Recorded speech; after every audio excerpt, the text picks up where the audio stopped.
Hello, this is Jessica Burbank on The Conversation with the Young Turks. Today, I'm joined here with Chanda Macias, who is the first Black woman to obtain her medical cannabis degree. She wears many hats. She's also known as the CEO of Women Grow. Thank you so much for coming on, Chanda. How are you doing? Thank you for having me. I'm really excited. We got our pardons. Amazing, amazing. You want to tell us a little bit more about that? Yeah, definitely. What's interesting is that I really think it's long overdue, but no patient in the United States deserves to go to prison for having medical cannabis, which I think all cannabis is medical and it's medicine.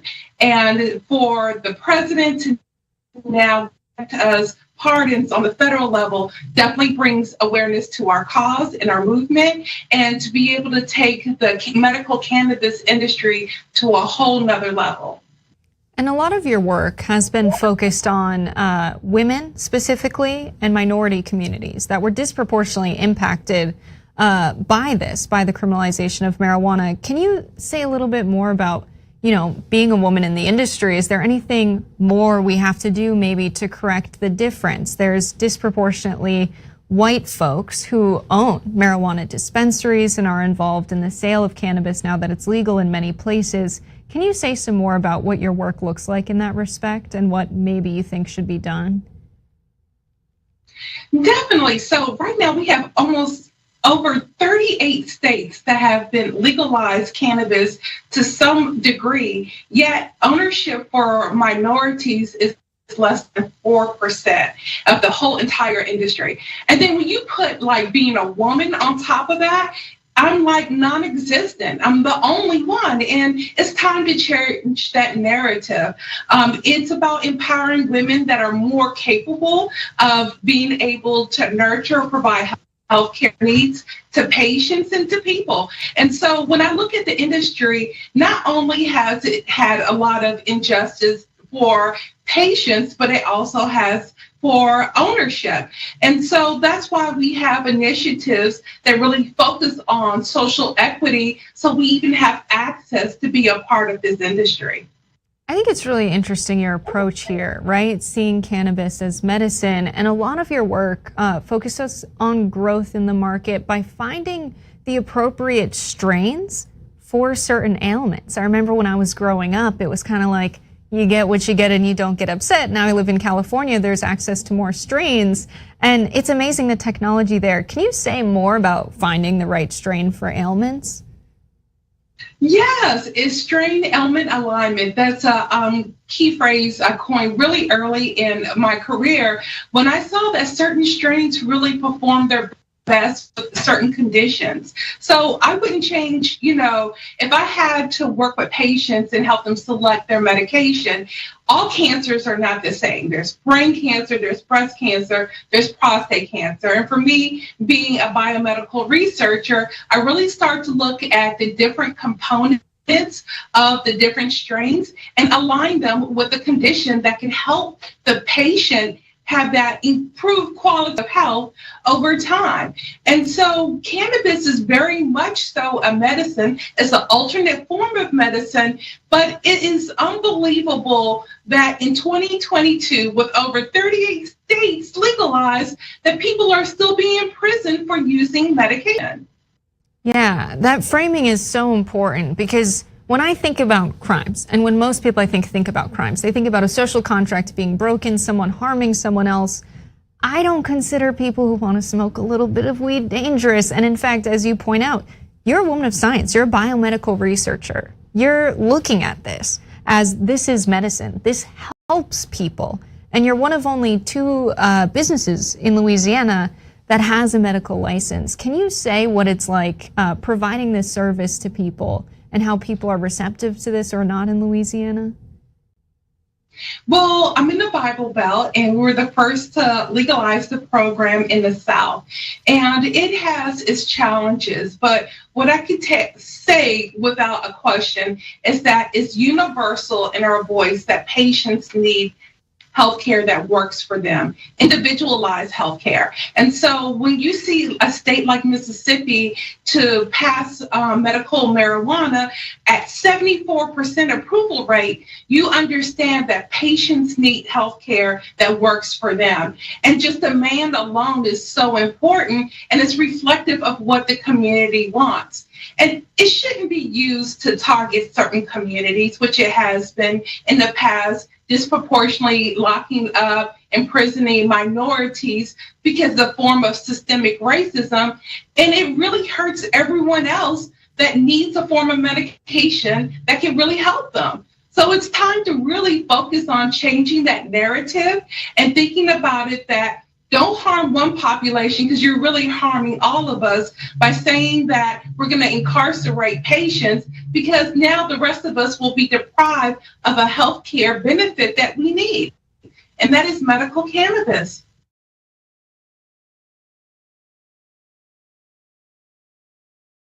I think a lot about people who maybe a cop says they smell weed. It's become a tool used to over-police communities of color, especially Black communities, as a reason to intervene in a situation. And then if they find marijuana on someone, they can get a simple possession charge against them. But oftentimes it's like, hey, what are you doing? I smell weed. And that's a reason for them to intervene. And then sometimes they can get a charge on, well, you weren't cooperating. And so it's turned into a tool used to over-police Black communities and then disproportionately put people in jail and prison. And at the heart of this is it's just someone using weed, which, as you've pointed out, is a medicine. Can you say more about what the next steps are, you think, and how we can reach people who, for whatever reason, are still on board with marijuana being criminalized? Well, the first thing is to realize is that how does a possession charge impact a patient? You can't get gainful employment. You can't get Pell Grants, federal assistance for even education. You're denied licenses to be part of the cannabis industry, but you're also just can't get housing at the federal level subsidized in any way. So really, it leaves this population of people that really need this healthcare attention at a place of desperation. And so now that we have the federal pardons and that example set by our president, it's now time to take that on the state level.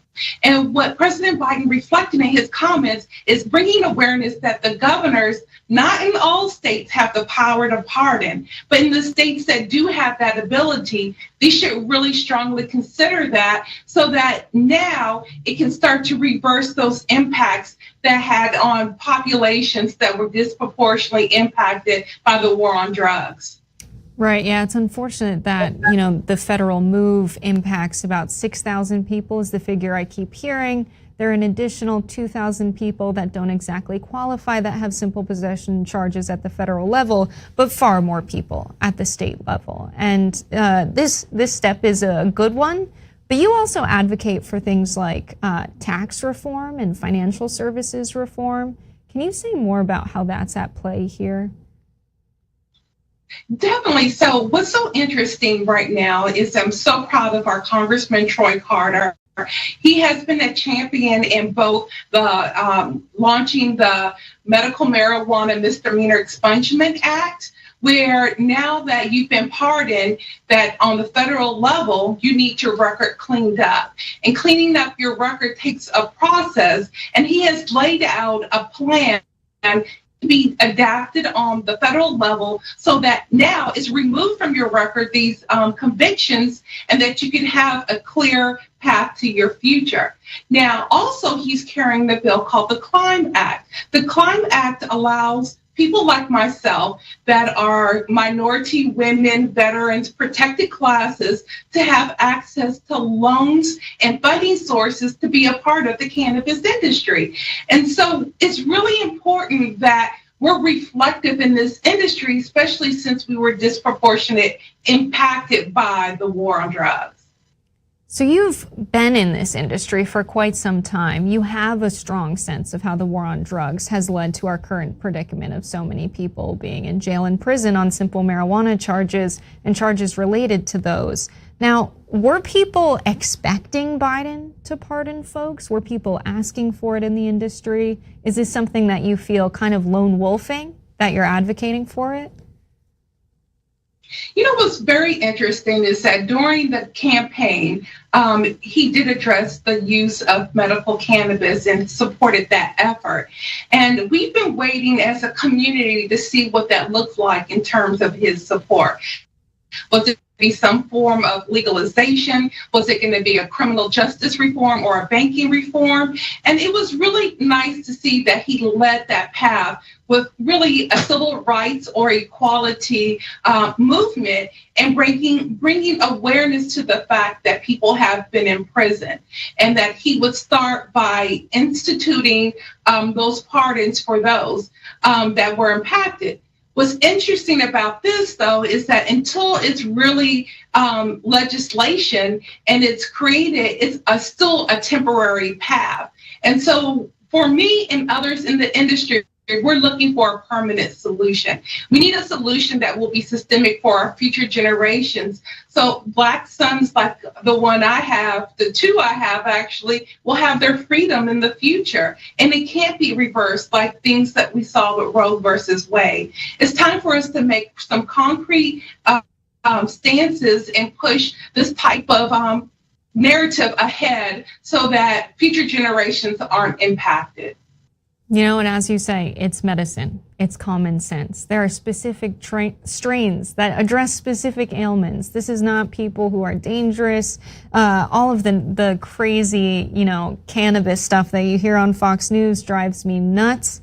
And so it's really important, the work that you're doing. And is there anywhere people can go to read more about your work and what you're up to? Yeah, definitely. I have a website, Dr. Shonda, DOCTOR, Shonda.com. You can follow me on social media and on womengrow.com. We have a big Instagram following, and we're here to empower people that want to be empowered.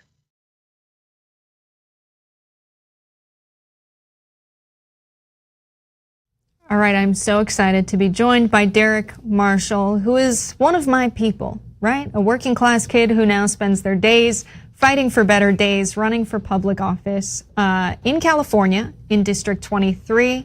Derek, how are you doing? Thanks for coming on. Thank you. I'm really excited to be here.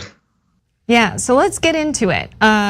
You grew up, pretty working class, and you came to the point of being an organizer, which is always a good story. So why don't you lay that out for us?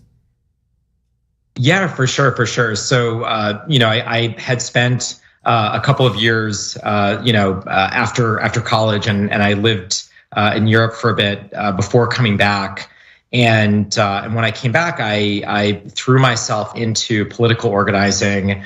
I have done a lot of different types of things. I was an organizing director, and I'm sure you'll probably get this, or a lot of progressives will get this, but I was an organizing director without pay for a city council race, Jessica Salins, who was running against Mitch O'Farrell in CD 13. And that organization of folks that we had organized together is now known as Ground Game LA in Los Angeles. And so during that period, and during kind of my early organizing days, I drove Uber in order to be able to afford my rent. I like to tell my 19-cent banana story, which is the only thing I was able to afford to eat some mornings was my 19-cent banana and a free cup of Trader Joe's coffee in order to be able to pay the bills and continue to be an organizer. Yeah, absolutely. I just love the stories of people who don't get upset. When they see people not fighting for them, they see the amount of money in politics. It's easy to say, I'm going to give up. But we believe that, organized people beats organized money. And you're running a campaign right now that is heavy in the organizing. You're using your organizing background making over 100,000 calls in September alone and recruiting hundreds of volunteers. Can you say more about your approach to recruiting people and how you're running things in the field? Yeah, absolutely. I mean, I'm an unapologetic progressive, and since the beginning of this campaign, when we sort of set out and decided that we were going to do this thing, I said we were going to run as close to a perfect progressive campaign as possible, and I knew that that was going to require a lot of work on our end to be able to fundraise in order to hire staffers. And the types of people that we have brought onto the campaign all come from the progressive movement. It's something that I'm really proud of with my campaign, from my campaign manager to our digital team. Everyone has either worked on the Bernie Sanders campaign, worked on Nina Turner's campaign. We've had folks that worked on Cori Bush's campaign. So all of us come from the organizing space. And I like to say that we've had a renaissance of the American left over the last 10 or so years since Occupy Wall Street. We continue to get stronger with every single election cycle. And I think that the thing that makes our campaign so special is this real diligence around working class organizing, union organizing, going out and activating people, through the dialer and getting folks signed up to volunteer. And then once they are in and working on the campaign, getting them trained up in all different types of organizing best practices, which ultimately strengthens the overall organizational ecosystem. We've had folks that have came in and volunteered on the campaign that have started LGBT centers. We've had folks that have come in onto the campaign that are starting women's rights marches, and so we really view our campaign as almost as a school, an organizing school for activating people and bringing them into the movement. And I think that that's exactly what organizing working people, organizing marginalized people is all about.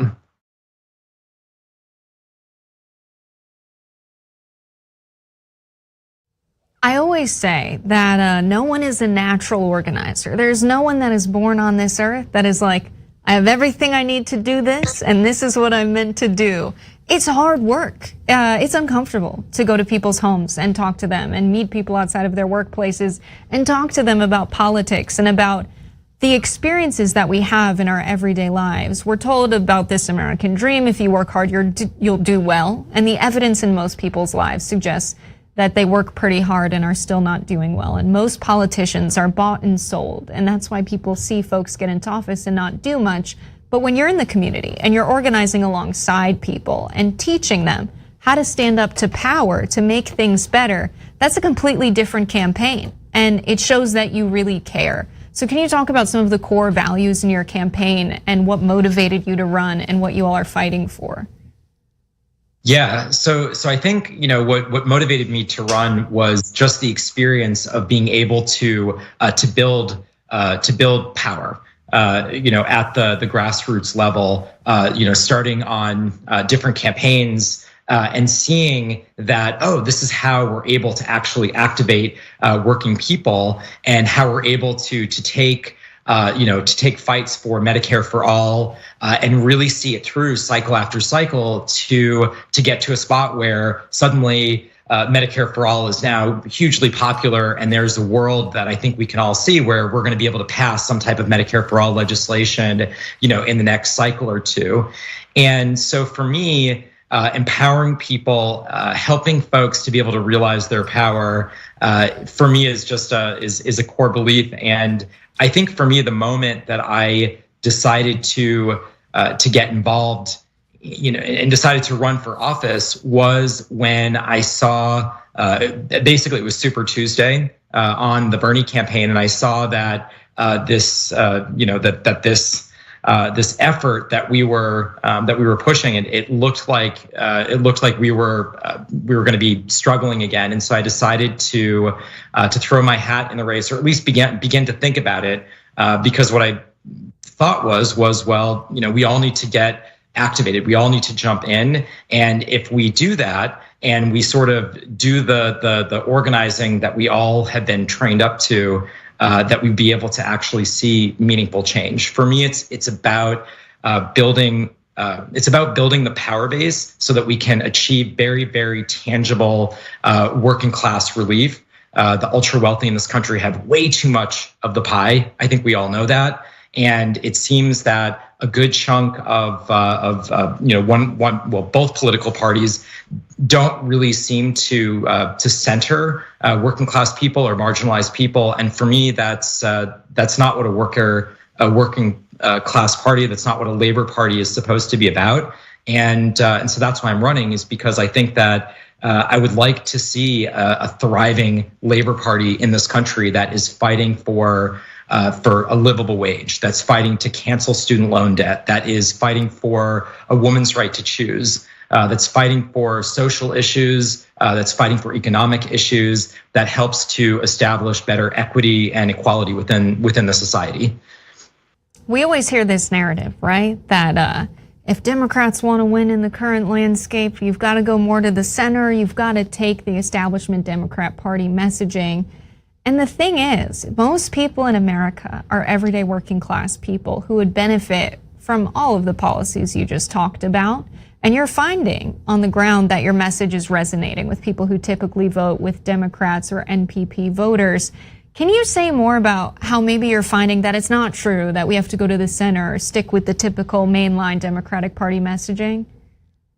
Yeah, Jessica, I mean, that narrative is categorically false. And I think that we as progressives have seen that for many cycles now. And I'm seeing it on our own race. Over this in the general election, we've now made over 200,000 phone calls. We've knocked on thousands of doors, and so we actually have the data. We're seeing in real time how popular messaging around Medicare for all actually is. And I'm here to bring the good news that we don't need to play it to the center. That is no longer a reality. And in fact, if the Democratic Party wants to win in rural and exurban areas, then they really need to adopt campaign strategies like we have, where we are unapologetically talking about Medicare for all, working class policies.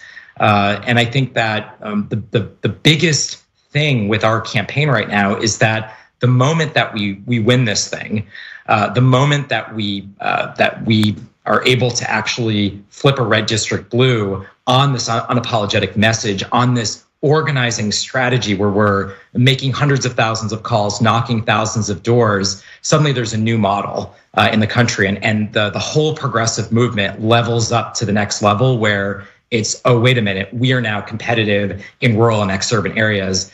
Get out of the way, moderate Democrats.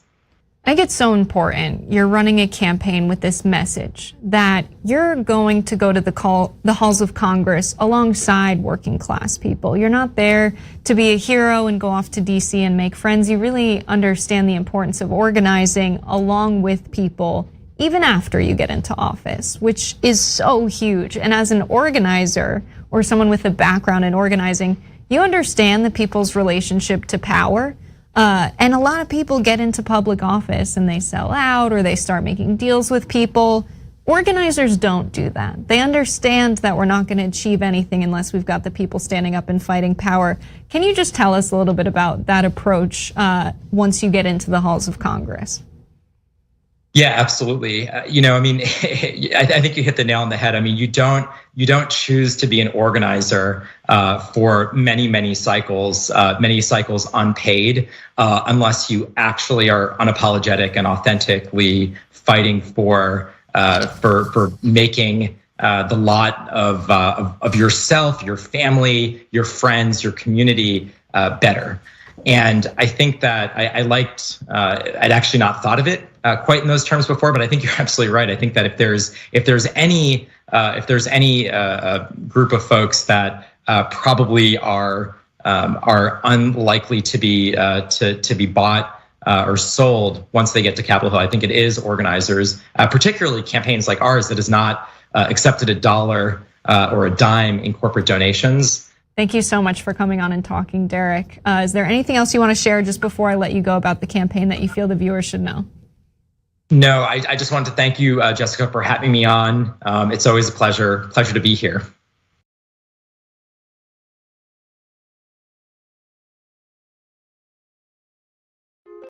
Hey everyone, Matteo Scarapore here, author of Black Buck, which is Shop TYT's first fiction book ever. I'm honored. So, Black Buck is about a young man named Darren who's living in Bed-Stuy, Brooklyn. He lives with his mom, he has his girlfriend, he has his best friend, he has his neighborhood, and his neighborhood has him. Darren's also working at a Starbucks in Midtown Manhattan. And one day, this man, who's real suave and good looking, comes in and asks Darren to give him his regular. But for some reason, Darren says no.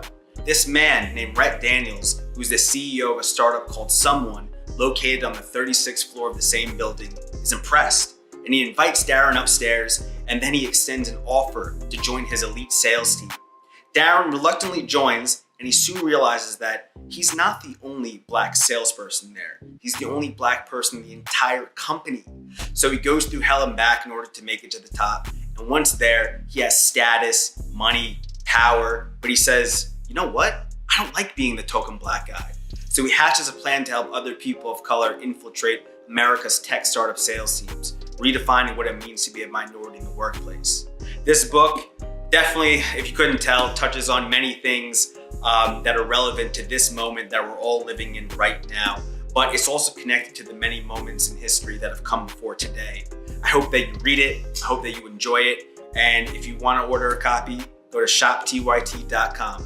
Thank you, be well, and happy 2021.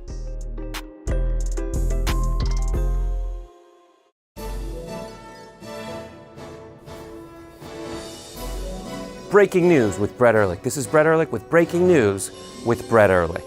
Bernie Sanders wants to break Wall Street, and he wants to break it real bad.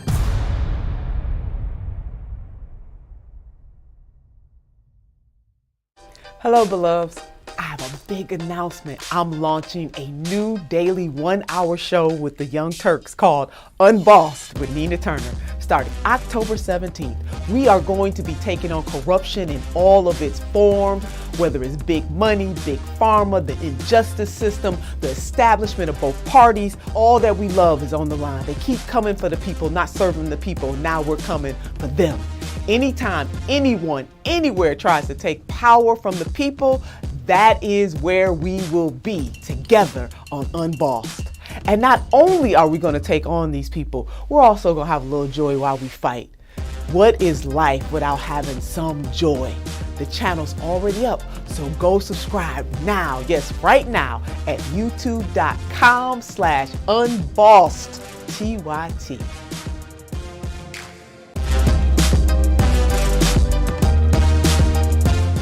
I don't care if you're Christian. In fact, I will fight for you to have your religious liberty and practice your Christianity.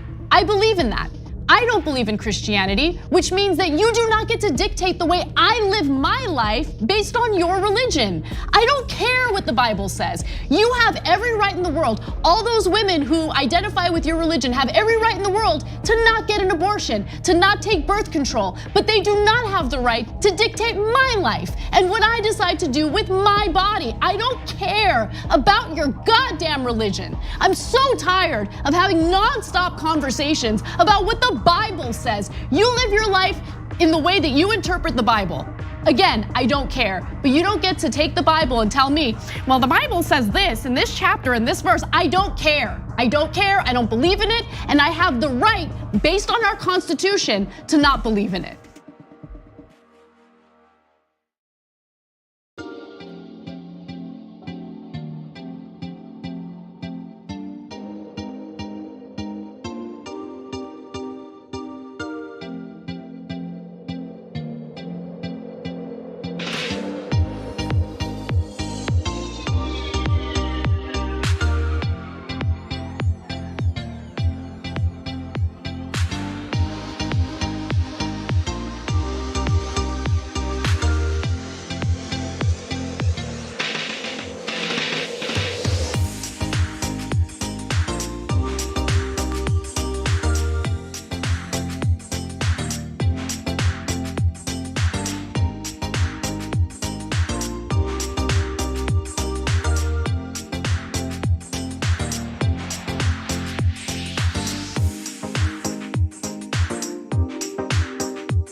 All right, welcome to the Young Turks. Jake, you were Anna Kasparian with you guys. How you doing, Casper?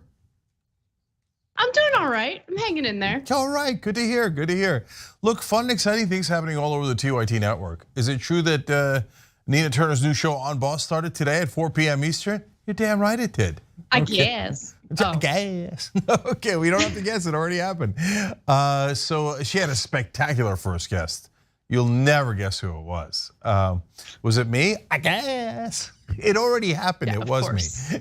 Okay, anyways. You can't help yourself. You can't help yourself. But to be fair, you are the head of the company. To be fair. You get to be the first guest every time we launch a new show. I get to be, yes. Okay, so anyways, guys, youtube.com/unbossedTYT. You're gonna love Nina's new show. Check it out, part of the TYT network now. All right, speaking of the TYT network, Casper, I hear we have news. We do. We begin with some foreign policy news, some international news, and I want to talk about what's currently transpiring with Elon Musk and Ukraine. It's a perfect story to kind of encapsulate the issue with relying on private companies to do what government should probably be doing. And so let's get right to it. Elon Musk threatened to cut Ukraine off from the internet that he and his company has been providing to the country since the early weeks of Russia's invasion.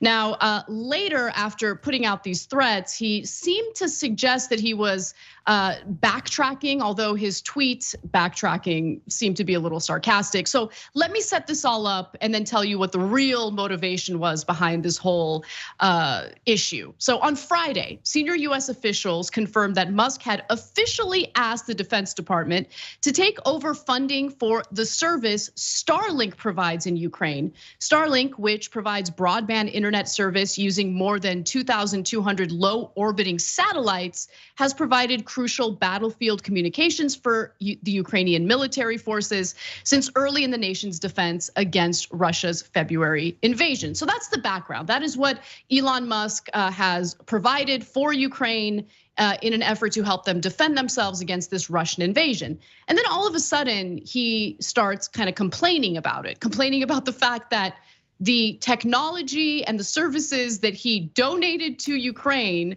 since the early weeks of the Russian invasion isn't making him any money. It's costing him money, it's not making him any money. And so later, after he had threatened to cut Ukraine off, he put out this tweet: "The hell with it, even though Starlink is losing money and other companies are getting billions of taxpayer money, we'll just keep funding Ukraine government for free." Okay, so I assume what he's referring to there is the endless number of private defense contractors who get to become incredibly wealthy through our taxpayer money as we engage in conflicts abroad or as we help with military funding abroad, as is the case with Ukraine. Now, again, earlier he had tweeted that the assistance to Ukraine was costing SpaceX $20 million a month. And again, it sounds like he's angling for some sort of military contract with the State Department. And what's also fascinating about this is a quote tweet that he had, okay? And he quote tweeted David Sachs. David Sachs had written an op-ed for Newsweek titled "Neocons and the Woke Left are joining hands and leading us to woke World War III." Elon Musk quote tweeted that and said, "Exceptionally well said." So at this point, as I'm learning about this story, as I'm investigating this story, Cenk, I'm thinking to myself, oh, Elon Musk, who loves to rub shoulders with all sorts of right wingers, who love to provide pro-Russian propaganda within the confines of the United States, has been sucked into that propaganda. That's what this is about. But no, I actually don't think this is about Elon Musk being yet another bitch boy for Vladimir Putin and Russian propagandists. I think this is actually about venture capitalists who invested in the company, who don't like the fact that they're not maximizing their profits through this wonderful capitalistic opportunity in Ukraine. So I went into David Sachs's piece, and I want to read you a little bit from the piece. Let's skip ahead to graphic 5 here. The president of Ukraine himself, Vladimir Zelensky, accused Musk of supporting Russia, even though Musk's company, SpaceX, donated Starlink to Ukraine's war effort at an out-of-pocket cost of $80 million. So numbers change, which is fascinating. And then he includes this disclosure, which is incredibly important. Full disclosure, Musk is a friend and I am an investor in SpaceX. So in other words, we should be getting a government contract for this. Why isn't the Defense Department paying us for it? And sure enough, later in the day today, I found out that Pentagon is considering paying for Starlink in Ukraine, according to 2 US officials, Politico reports. Okay, so the point I wanna make here is, we keep hearing about how we should privatize all sorts of government services, right? We should rely on the whims of billionaires and millionaires to do charity, to help people out when they desperately need the help. But how about no? How about no, we shouldn't rely on the whims of incredibly wealthy individuals who at the end of the day always have the same objective, which is to maximize profits. And I think this is another instance that we can point to, another case study we can point to that proves just that. Yeah, I'm gonna shock the world a little bit here by agreeing with Elon. And then there's gonna be twists and turns, so buckle up, okay? Yes, I just did this, like buckle up. So number one, should the US government pay for this instead of Elon Musk? Yeah, US government is sending billions of dollars to defense contractors to sometimes arm Ukraine and sometimes pretend they're arming Ukraine. So that's a complicated question we've tackled before on the show. But if they're spending all those billions of dollars, why does Elon Musk have to go out of his own pocket to do it? Okay, but here's the next twist, which is that no one likes punching themselves in the face more than Elon Musk does. So here you are spending whatever the number is, whether it's 20 million a month, 80 million overall, it's in the same ballpark, right? It's a lot of money. And you actually should get credit for that. That's a lot of money to spend out of pocket, even if you're a gazillionaire, as he is, and the world's richest man, etc., to help the people of Ukraine. You could kind of be a folk hero there because the Starlink is actually helping them a lot in fighting against the Russians. But instead, he finds a way to make himself the bad guy. Like, oh, what the hell, man? Why am I paying for this? And like weird, whiny ways, and then like in ways that make you think, wait, is he on the side of the Russians? No, he's actually helping the Ukrainians a lot, but somehow he's managed to anger the Ukrainians for no reason, and thereby ruining any kind of like publicity he could have earned as a good guy here, which would have been fair. So there's something wrong with him, man. And look, as we've seen with Kanye, let me jump in. Like one just last thing here. Sure. A lot of times when people see really wealthy folks who are not perfectly balanced, a lot of crooks and con men swarm in to get a piece of the pie, right? And then they start to influence them in all the wrong directions, as we saw with, like I said, with Kanye. So I don't know if this is one of those, but he's getting terrible advice from people pretending to be his friend. I mean, look, I remember what the early weeks of this war was like. And I remember Elon Musk wanting to pat himself on the back for engaging in this like charitable contribution to help Ukrainians defend themselves. And the issue that I have is with this whole debacle that unfolded over the weekend and spilled over into today, just say what you want. Just say it, just say it. You want to get paid, which is fine, that's totally fine. But it's also important to keep in mind that the whole notion of like mutual aid, especially when it comes to domestic policy here in the United States, when you hear libertarians specifically say that we don't need these government programs, we don't need a social safety net because people can rely on churches, they can rely on mutual aid, they can rely on charities that are funded by millionaires and billionaires. No, that is not a stable system. And when it comes to the actual motivations of individuals, it's far more complicated. With Elon Musk, he wanted the kudos that come along with donating this technology to Ukraine. And then once he realized, oh wait, this is actually a money-making opportunity, and I have venture capitalists invested in this technology who are looking for a return on their investment, he tries to go about this in such a weird roundabout way. And it's so disingenuous, it's so insincere, it's inauthentic. And I think that's what also stands out to me about this. Just tell us what you really want. And it's to get the government contract. You think it's unfair that all of these other companies, all these defense contractors are making a ton of money off this war. It is a redistribution of wealth from the bottom of the top. You want to tap into that. So just be honest about it. That's all I'm saying. Yeah, no, I don't think you're wrong about that. I just think that look, he deserves credit for giving them Starlink for free. The person who cost him that credit is himself, because he went about it in all the wrong ways, and he makes it seem like he's on the other side, which makes no sense at all. Why are you ruining it when you were doing a perfectly good thing? And of course, it's partly the investors, but to be fair to the investors, if somebody was giving away $80 million of my money, I'd be like, wait, especially when the government just gives it to people, defense contractors all the time. It's not an unfair ask to say, hey, why are we doing it for free when no one else is? So, but it comes back to the bad advice he's getting. And so, it's interesting how really smart people can be really dumb in different ways, right? It doesn't mean they're not smart. It's just that the mind works in different ways for different folks. So they could be really good at something and really bad at other things.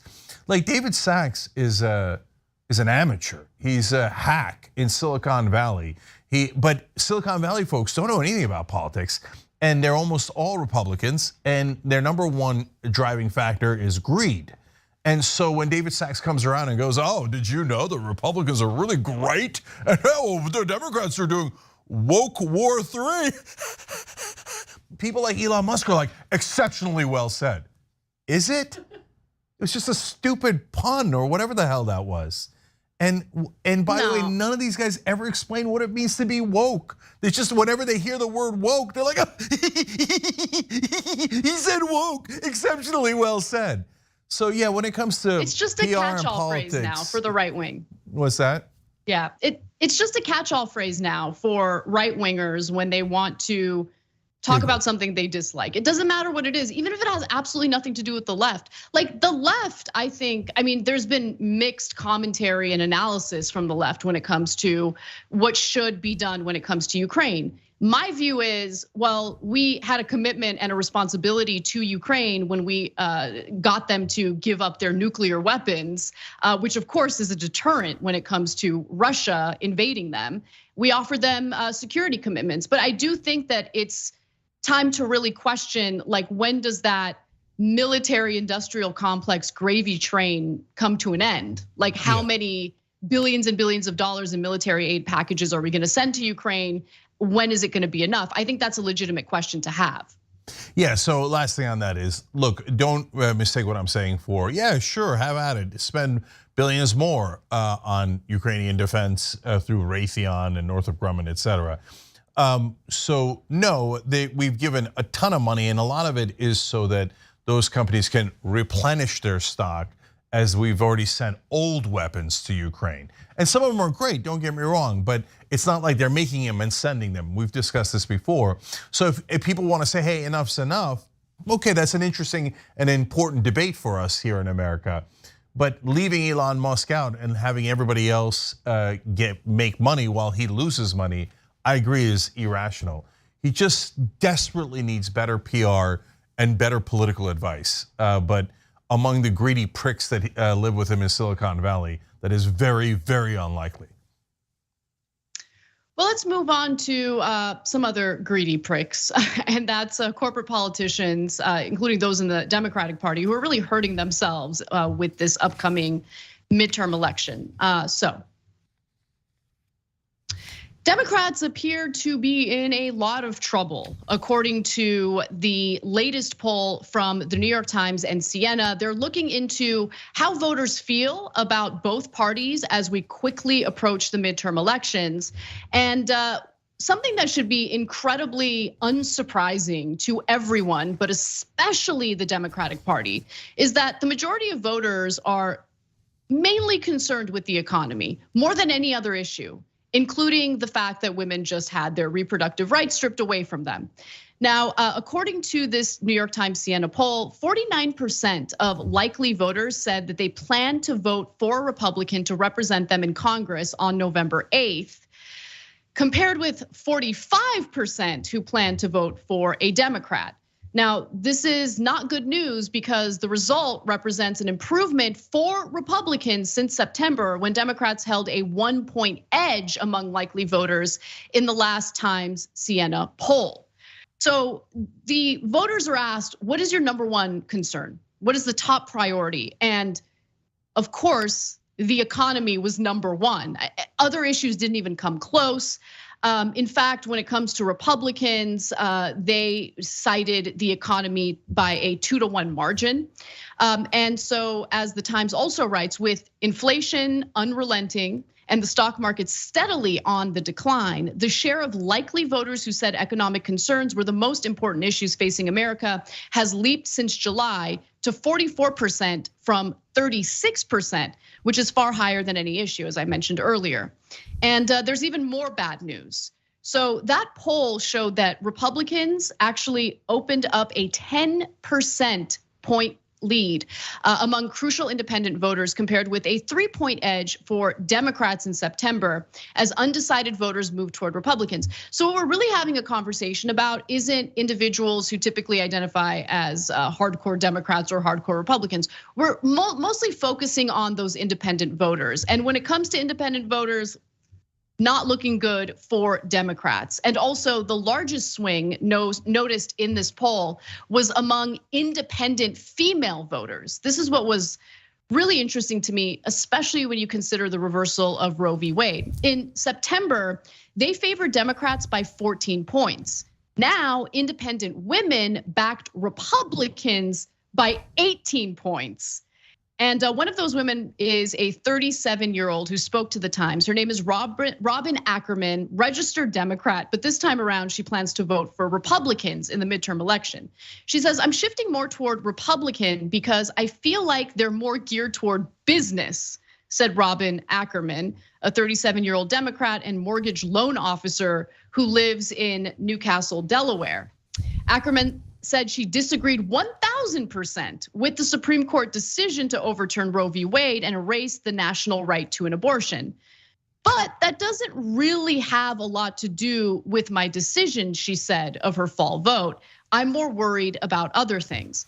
And Cenk, this is what I feel like I repeat on the show often. While the culture war is important to engage in for human rights reasons, for civil rights reasons, for all of that, what really gets the voters out to the polls is the economy. What's going on with their pocketbooks? What's going on with their bank accounts? What's going on with gas prices, inflation? And I don't think the Democrats have done a good enough job disproving that Republicans would be better for the economy. Yeah, it's almost all over now. So I was interviewed by Fox News 5 days ago. Hasn't come out yet. And when they asked me, who do you think is going to win the House? I said, I don't know. You need more data. Well, more data has come in. So now the elections are only about 2 weeks out.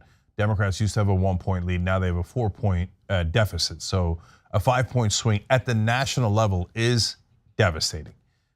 Because, and there's only one thing that could rescue them. I'm going to get to that in a second.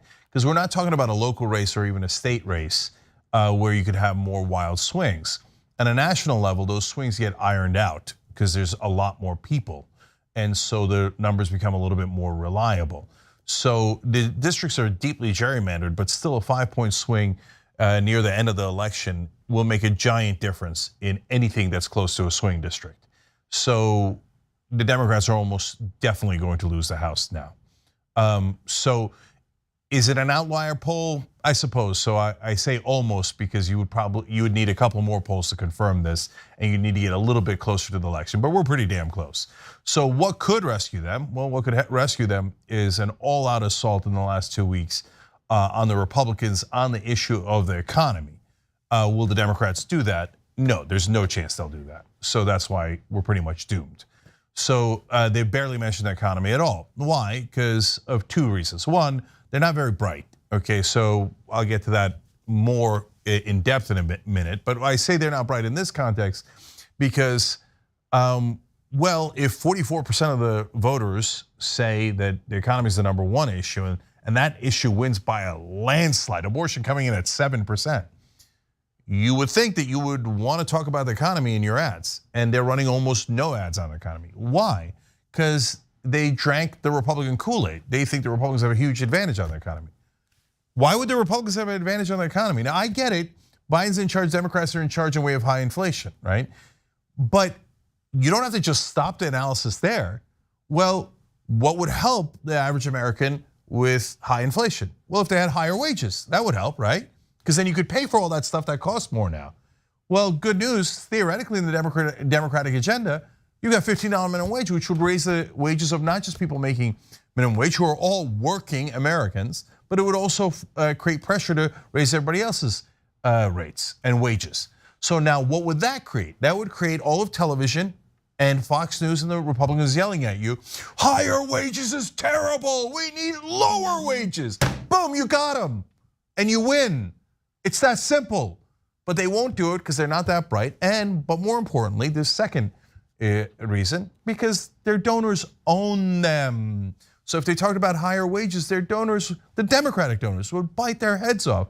Anna, as you say all the time, the Republicans have done nothing for the economy, and they propose nothing for the economy. You could slaughter them on that issue if you actually bothered to fight, but the Democrats never ever do. I mean, the reason why Republicans are getting even more like grotesque and outrageous in their manufactured culture wars, like now the fear mongering about furries using litter boxes in school bathrooms, is because they will talk about anything other than the fact that they have absolutely no plan to make the economy better for ordinary working Americans. They don't want to address the fact that the ideas they have, including, by the way, a story I covered last Wednesday, their current plan to privatize Social Security and cut funding to Medicare, they don't want to talk about that out in the open. So they lean into the fear mongering and the culture wars.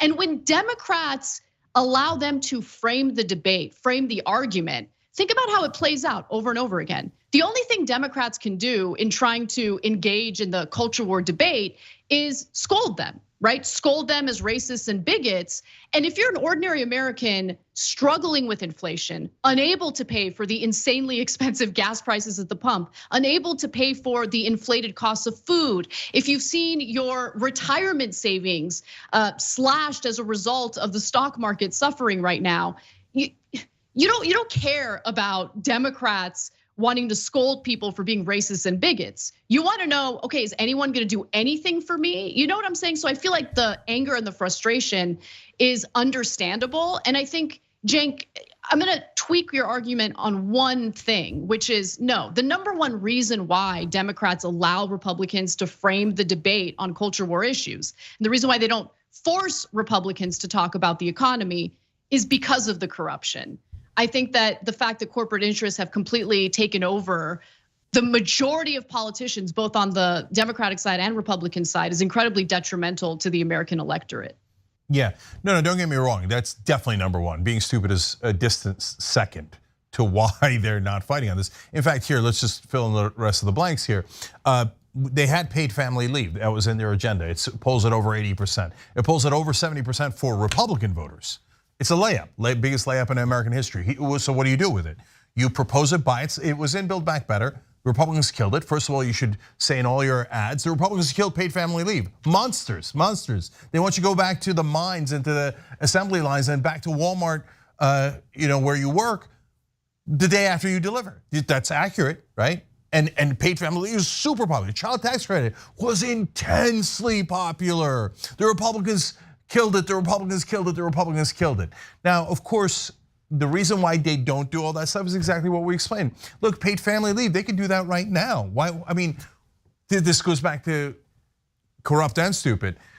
If you put it, okay, it didn't get through and Build Back Better, just do it as a standalone bill. Well, every Republican would vote no, and then you would get 4 out of 5 voters really, really mad that they voted no, and you could use that in all your ads. So why didn't the Democrats propose it as a standalone bill? It's a layup, right?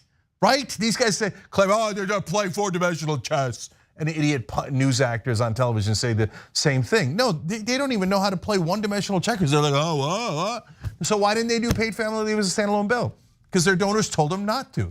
They said, no, that would cost business interests a couple of cents. So you are to disarm against the Republicans. Shut up and take your losses. And that leads me to my final point, which is, look, the person running for Congress doesn't want to lose, right? So, and the news actor doesn't know he's a news actor. He thinks he's a news anchor. So, but at the very top, do the donors that give to both Republicans and Democrats want the Democrats to lose at least one branch of Congress so they go back to doing absolutely nothing?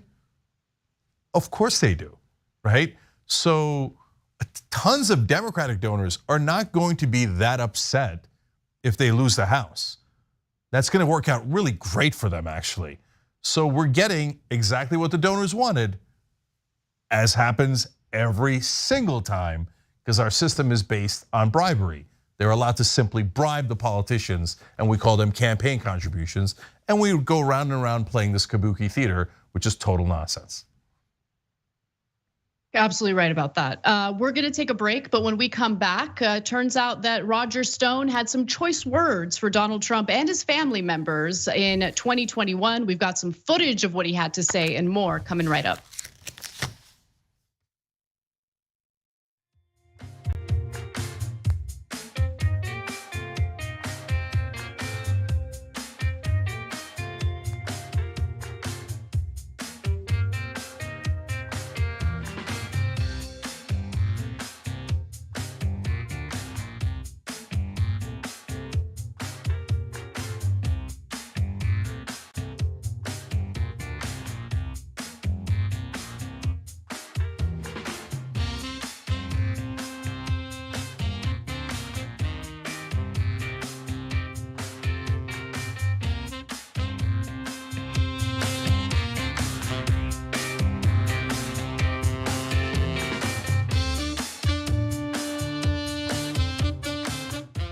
All right, back on TYT.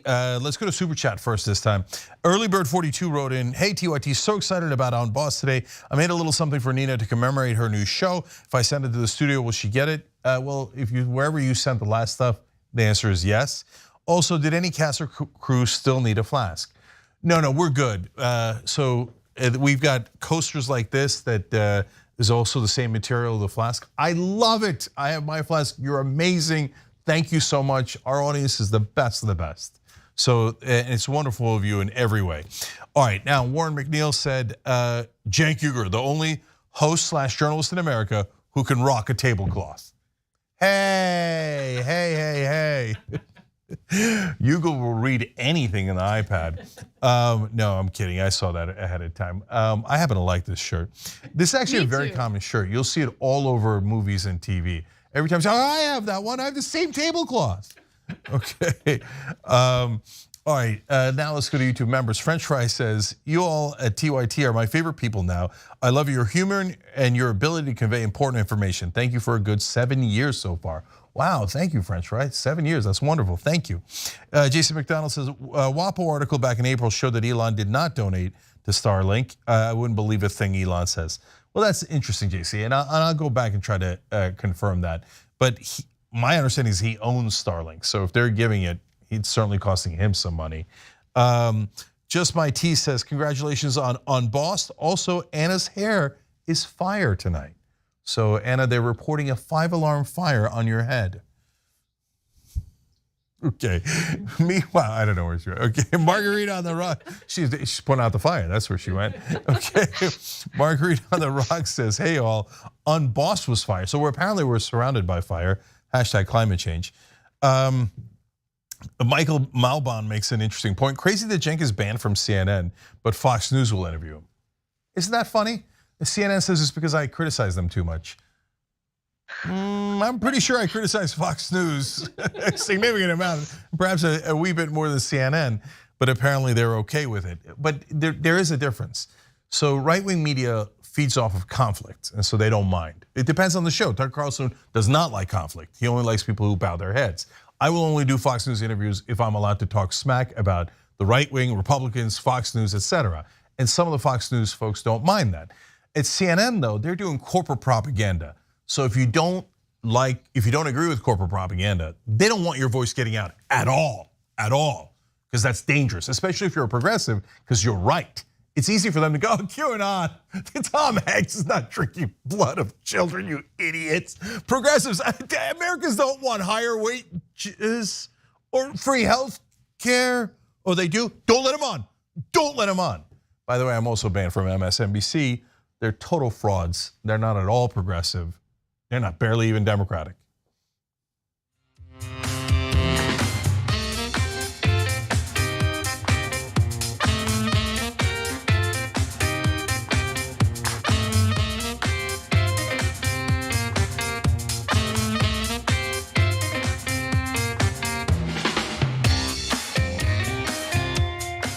All right, back on TYT. Cenk and Anna with you guys. Forward. Let's get right to Roger Stone, who apparently had a falling out with Trump.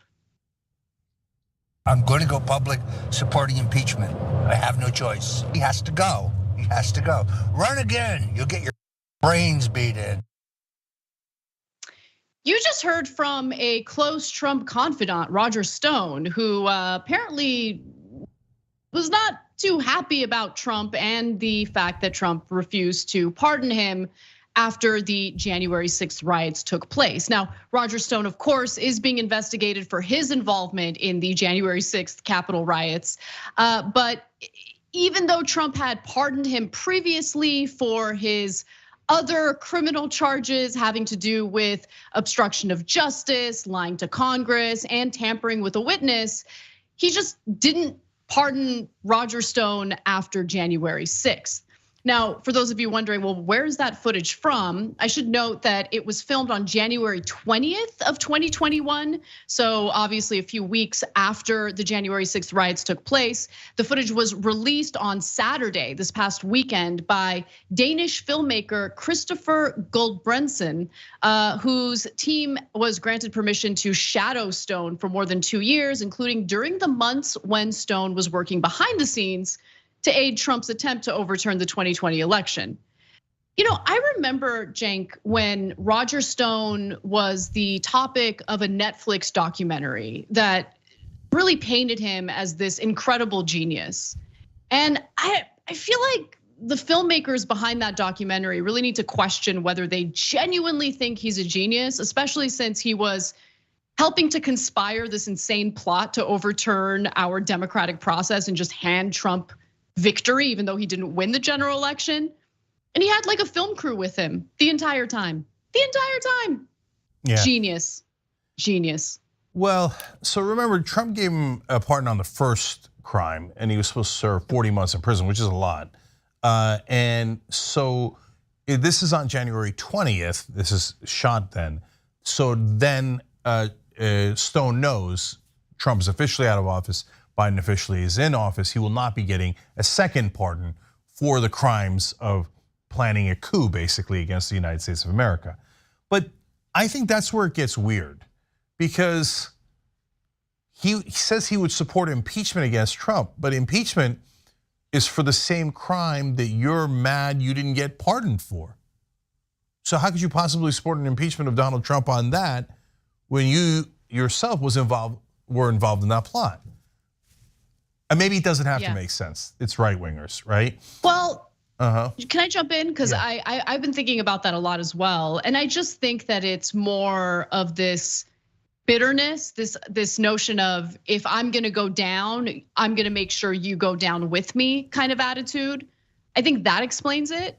And what's amazing to me is just like the sense of entitlement that everyone involved in January 6th both had and continues to have, right? So for instance, for all the people who are currently behind bars due to their involvement, those who have been charged with sedition, they really feel like they're the victims. They feel like they were completely entitled and able to overturn the election on Trump's behalf with no consequences. And the same goes for Roger Stone. Roger Stone really thought from the get-go that if he got involved in this, if he helped Trump essentially overturn the election, he was gonna be safe no matter what, because his daddy was gonna come in, protect him, and pardon him. And when that didn't happen, he was outraged by it. So I think he's just thinking to himself and to whoever he's talking to on the phone, well, if I'm gonna go down, I'm gonna make sure he goes down with me. Yeah, so, but being entitled, that makes sense for all the other right wingers who got involved in this plot, and they think that they're entitled to win even if they don't win, because they think America is not a democracy. America is me, a white right winger. So they genuinely don't even understand what we're saying. But not for Roger Stone. Roger Stone is one of the guys who plotted this coup in the first place. And look at how panicked he sounds. He's really, really mad that he didn't get pardoned for January 6th. Hey, wait a minute, it's been like 2 years now. Has anybody charged Roger Stone? Has anybody even talked about charging Roger Stone? No. So what was he so worried about? That's what's amazing. That goes to your point, Anna, that he's not a genius. First of all, you arrogant clown, why did you allow a TV camera or a camera to follow you around everywhere, recording everything you said? Now he's really mad about it. Well, you have only yourself to blame. What an incredibly arrogant thing to do. And then he thinks, oh, okay, I can just do this coup plot. And like you said, Anna, it's okay. Trump's gonna win because if he wins, he wins. If he loses, we just do a coup and then we win again, right? But but then he's wrong though. He's wrong about so many things, including having the film crew follow him, but also about that the Democrats would hold you accountable, and they would hold Trump accountable, and they would actually convict him after impeachment. Legendary Roger Stone, who theoretically knows all about politics, didn't know how incredibly weak the Democrats are? That is weird. So no, these guys are all overhyped. I think all of them are paper tigers. And the only thing the Republicans really have is, other than hatred, and that's the usual demagoguery that they use, I think they've got to have files on folks, because Roger Stone's the only guy in the world who could bully Donald Trump. Donald Trump mows down everybody else. And forget the past when Roger Stone actually said this a couple of years ago. But how about right now? Donald Trump has heard Roger Stone call his daughter an abortionist bitch daughter, not wife, but daughter of Donald Trump. And now you just heard him say that he was gonna basically help to beat Donald Trump's brains out. And Trump hasn't said a word. So it is, whatever Roger Stone has on Donald Trump, it's thermonuclear. Because Trump is so weak with him. I think that's not a bad theory, because I mean, Trump doesn't seem to be very loving toward his kids, with one exception, and that's Ivanka Trump. And the Roger Stone video that you referenced, Cenk, is pretty freaking vicious. And so I actually pulled that up. I want you guys to take a quick look at that, and then we'll discuss. An IQ of 70. He's coming to Miami. We will eject him from Miami very quickly. He'll be leaving very quickly. He has 100 security guards. I'll have 5,000 security guards. You want to fight? Let's fight. You and your abortionist bitch daughter. Okay, aside from the vitriol, aside from the comment about Ivanka Trump being an abortionist daughter, I just got to point out how hilarious that clip is. Just like tough guy Roger Stone with like a Richard Nixon tramp stamp, talking about how he's a big tough guy who's got more secure. I mean, I just think it's hilarious. Like that video I wanted to show you guys also for comedy's sake.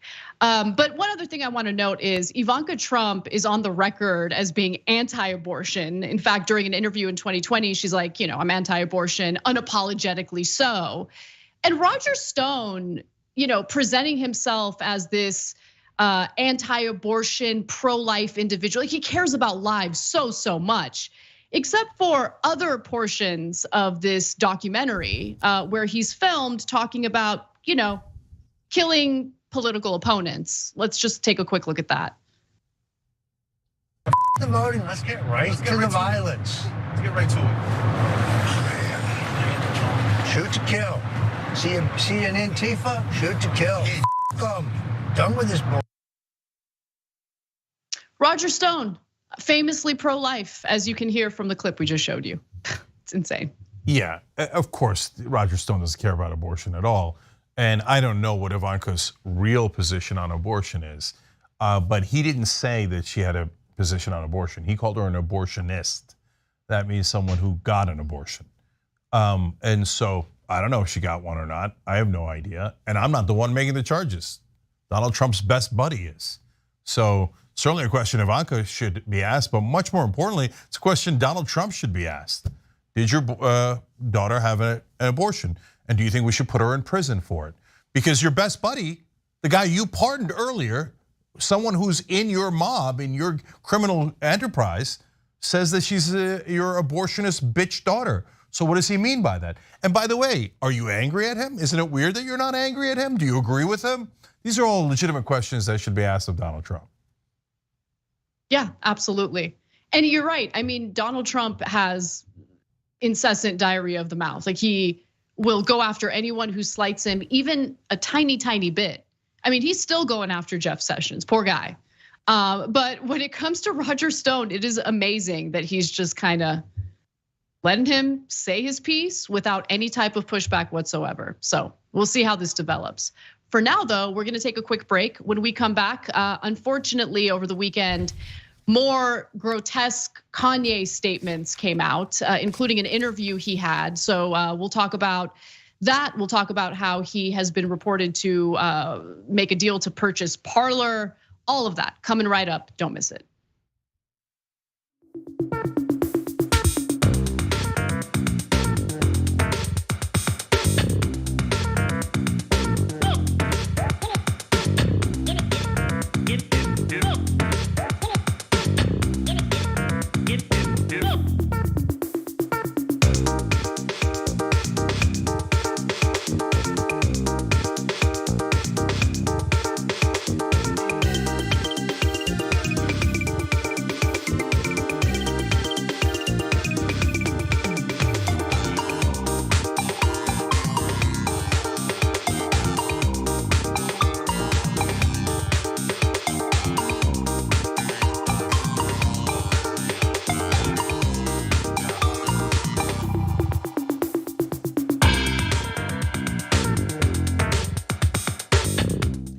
All right, back on the social break here. All right, let's go to our members. Boomer Dragon Cat says, yay, fantastic start on Nina's show. Jank, looking forward to some interesting stories, Anna. Yeah, I loved the beginning of On Boss today. So remember, this is how our lineup is now. JR's show Watch List starts us off at noon Eastern. Then it goes to the Damage Report with John Irold. Then it goes to Indisputable with Dr. Rashad Ritchie. And now immediately following Indisputable is On Boss with Nina Turner at 4 o'clock Eastern. And that almost connects us back to the conversation, which starts a half an hour after On Boss is over. And then of course the Young Turks. So we've got almost a full 8-hour block for you guys now. Make sure you're checking out On Boss at youtube.com/OnBossTYT. And by the way, watch list also at youtube.com/watchlistTYT. Okay, and thanks for writing that in, Boomer Dragon Cat. Okay, now let's go to Marijuana's number 3 fan writes in, sitting down to fill out my early voter ballot. I love voting by mail. It gives me a chance to research the propositions and candidates. Totally agree. That's exactly why Republicans are trying to stop you. Travel Nurse Dragons, they'd much rather have you totally ignorant and uneducated and just wildly guessing based on their propaganda. So way to do it right. Travel Nurse Dragon says 80 million to Musk is probably the same percentage of money from my tax dollars that have gone towards this war. Difference is I'm not whining. Okay, that's fair too. Little Mac McGee says it just goes to show wealth is about luck and inheritance far, far more than merit. Yes, some people are smarter than others, but nobody has an IQ a million times higher than anyone else. The idea anyone earned the right to be a billionaire is utter nonsense. So of course, as I talked about on Boss today, it's a mixture of things. And it does help to start with an emerald mine like Elon Musk did. Now, on top of that, he did do some smart business moves, but apparently he knows absolutely nothing about politics, marketing, or other issues. Or marketing, at least in the political world. Art Guy said, Jank laughing like an evil goblin just made my day. Okay, look, I'm here for you guys. I'm here for you. Trista says, it doesn't matter who you vote for if you're concerned about, because Fed Chairman Powell will continue to precipitate a US recession regardless of who's in office. Congratulations, we have a democracy. Don't you remember voting for Fed Chairman Powell? So it's a great point because we didn't. But I'll give Trump credit on this one because when the Fed Chairman tried to do anything on his watch, Trump would bully the living hell out of him until he backed down, right? And so he kept rates really low during Trump, which helped the economy and created good jobs numbers, et cetera. And then when Biden comes in, he's a pushover. And Powell goes, oh yeah, I'm gonna raise rates, I'm gonna crash the economy, I'm gonna cause a recession, I'm gonna cause further unemployment. And Biden goes, thank you, sir, may I have another? And okay, finally, I gotta jump in, jump in, sorry, Jank. So tune in on Wednesday because in the first hour, I'll be interviewing Nomi Prinz on this issue. She's an expert on it, she's fantastic, don't miss it.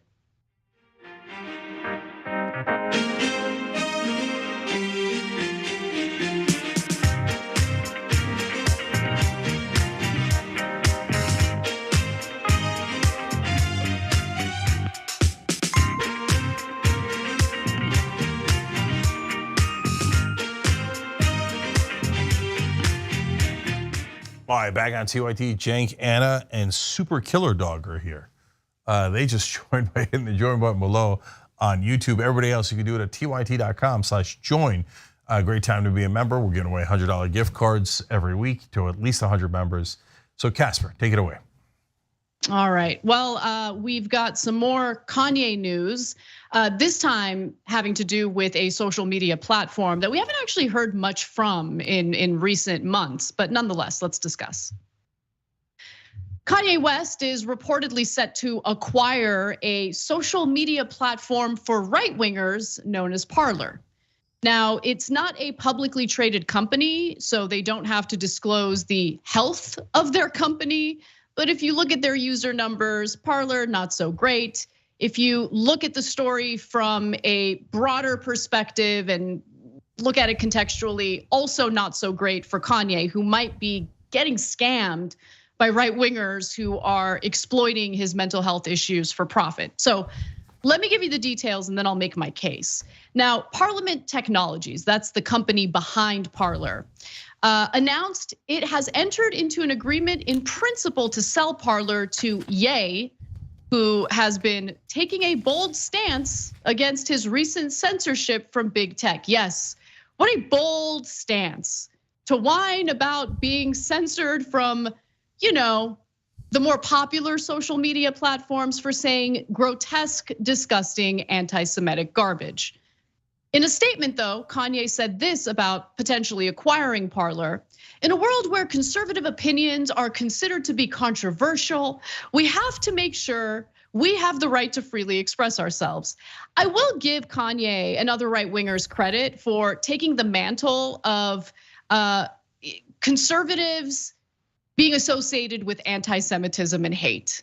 I mean, it's a real mask off moment, and it's amazing when you look at platforms like Facebook and Twitter where prominent Republicans, conservatives, people like Ben Shapiro are constantly trending. They're constantly on top 10 lists, and you still have the audacity to claim that the right wing is being censored.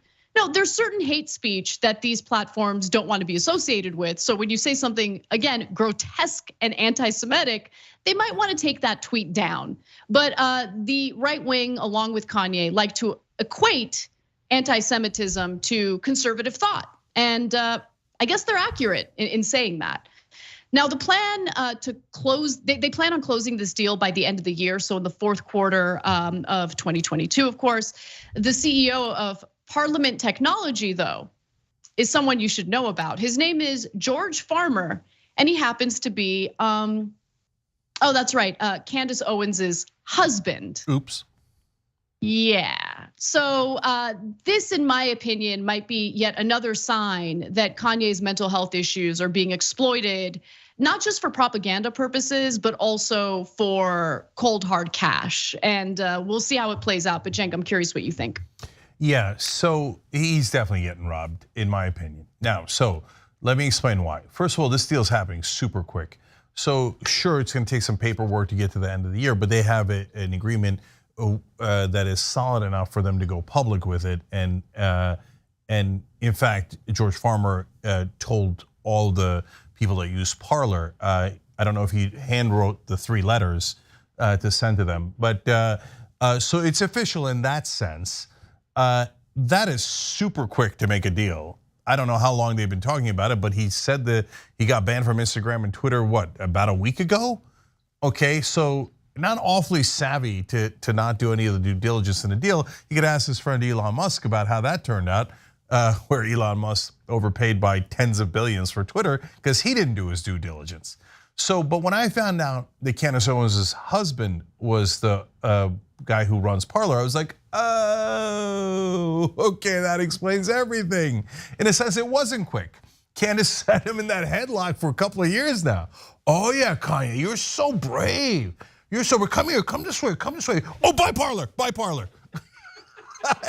just deposited him there. Okay, so look, guys, I looked it up online. I don't know how reliable it is. There's certain parts that are more reliable than others, but they say that George Farmer is worth $180 million. So Now, whether that number is exactly right or not, and take it with a giant grain of salt because it comes from some website that I didn't trust too much, but I'm telling you anyway. Why? Because they had things that were trustworthy. George Farmer's dad is called Mr. Copper in the UK because he's a copper magnate, okay? So he's, whatever the number is, he's incredibly wealthy, okay? Now, the other initial investor in Parler was Rebecca Mercer. She's the daughter of Robert Mercer, one of the wealthiest hedge fund managers in the history of the world. So she has more money than God. But they're not putting any more money into Parler. Instead, they're dumping it on Kanye, or I should say his new name. I like the way you pronounce it, Anna. Yay. Oh, it's yeah, it is. It's yay, but that's right. That's right. I used to say ye like a loser because I didn't think about it, but it's just Kanye shortened to yay. Kanye shortened to yay. That's how you gotta remember. Except I hate calling him yay. Like it's Kanye. Okay, I'm not playing your little game. No, Anna, you know who's calling him yay? Candace Owens. Oh, 100%, 100%. Yeah, it sucks that you can't really figure out what's transpiring with that company because it's not publicly traded, so they don't have to do any disclosures to investors. But I did look into their self-reporting in regard to registered users.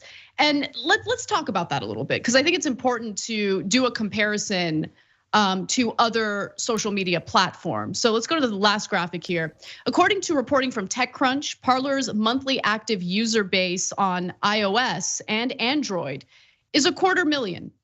But remember, that's active user base. This is a little dated, so who knows what the number really is today.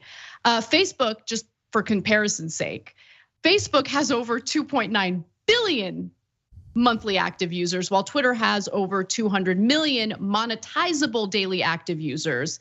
Twitter actually stopped reporting monthly active users back in 2019, which is great that they did because they've got a ton of bots. So the number would be incredibly deceptive if they said, oh, we've got all these active users, they're really bots. But but in terms of like monetizable daily users, they say that they have 200 million. Anyway, I give you that because Parler also isn't the only right-wing social media platform, right? Truth Social, which was Trump's little project, also exists. Truth Social also isn't really doing that great. I mean, it's in terms of the number of users and the popularity. So I don't know. I feel like this is a terrible investment for Kanye. I don't think that he's in the right state of mind to purchase anything or invest in any company to this extent. I have very little sympathy for him considering the disgusting garbage and vitriol he's been spewing all over the place recently. But at the end of the day, when I look at his current mental state and I see the vultures circling around him, it just becomes clearer and clearer to me that he is being exploited for propaganda purposes, certainly, and in this case, potentially as an investor for a failing social media platform. Yeah, look, the good news is that Kanye is going to have some, or Ye is going to have some synergies here. Because remember those garbage bags that he designed for Gap? He's going to get to put Parler in one of them. So. Finally, some use for those garbage cans. Yeah, or bags. So look, I'm a business man. So I know what these numbers mean, okay? 250,000 is awful, okay? So we have a lot of different parts of our business, TYT. But one part of it is a little bit apples and oranges, but I think you'll get a sense of scale. One part of it is the number of views we have. And that ranges between 3 to 500 million views a month. They have 250,000. Okay? I mean, it's tiny. And that's their whole business. The views are just a part of our business. That's their whole business, okay? He's buying nothing, he's buying air, okay? On top of that, they were deplatformed by Apple and Google before because of how deeply hateful they were.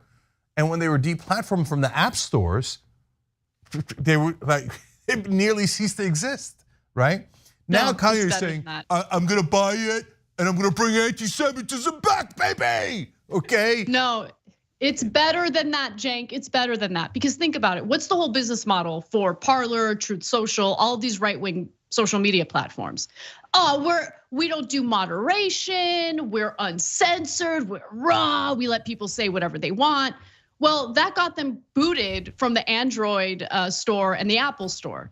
And so when they were finally able to get back on those stores, they agreed to doing what? Moderation. So of course, the whole business model has collapsed. And here you have a wealthy person who's struggling with a mental health issue that he's clearly not getting the treatment for and the medication for. Yeah, they're exploiting him for it. Like, that's what it appears to me.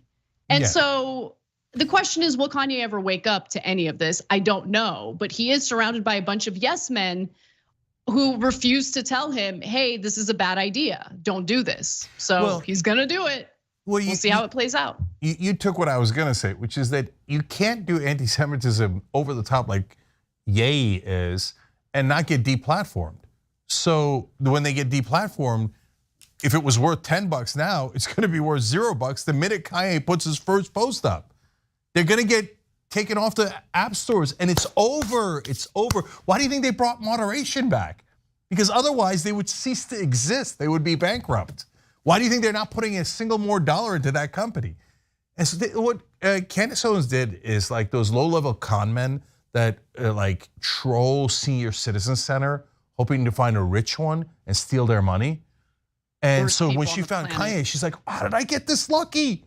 Okay, this guy has an IQ of about 12, and I could easily convince him, all right, wait, oh yeah, you're gonna be so brave, yay.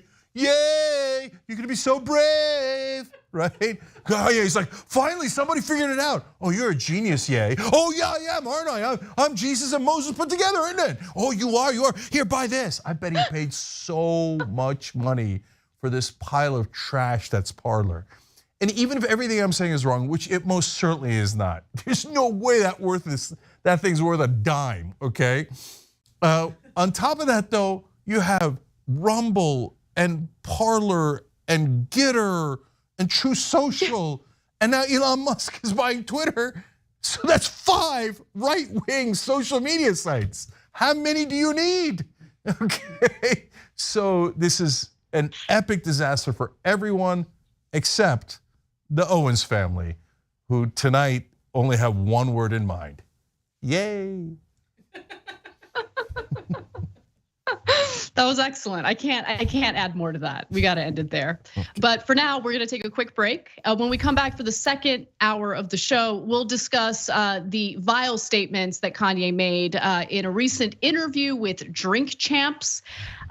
Just awful stuff about George Floyd, awful stuff that just continues this, ongoing rant that's anti-Semitic and hateful. So we've got that and more coming right up. Don't miss it.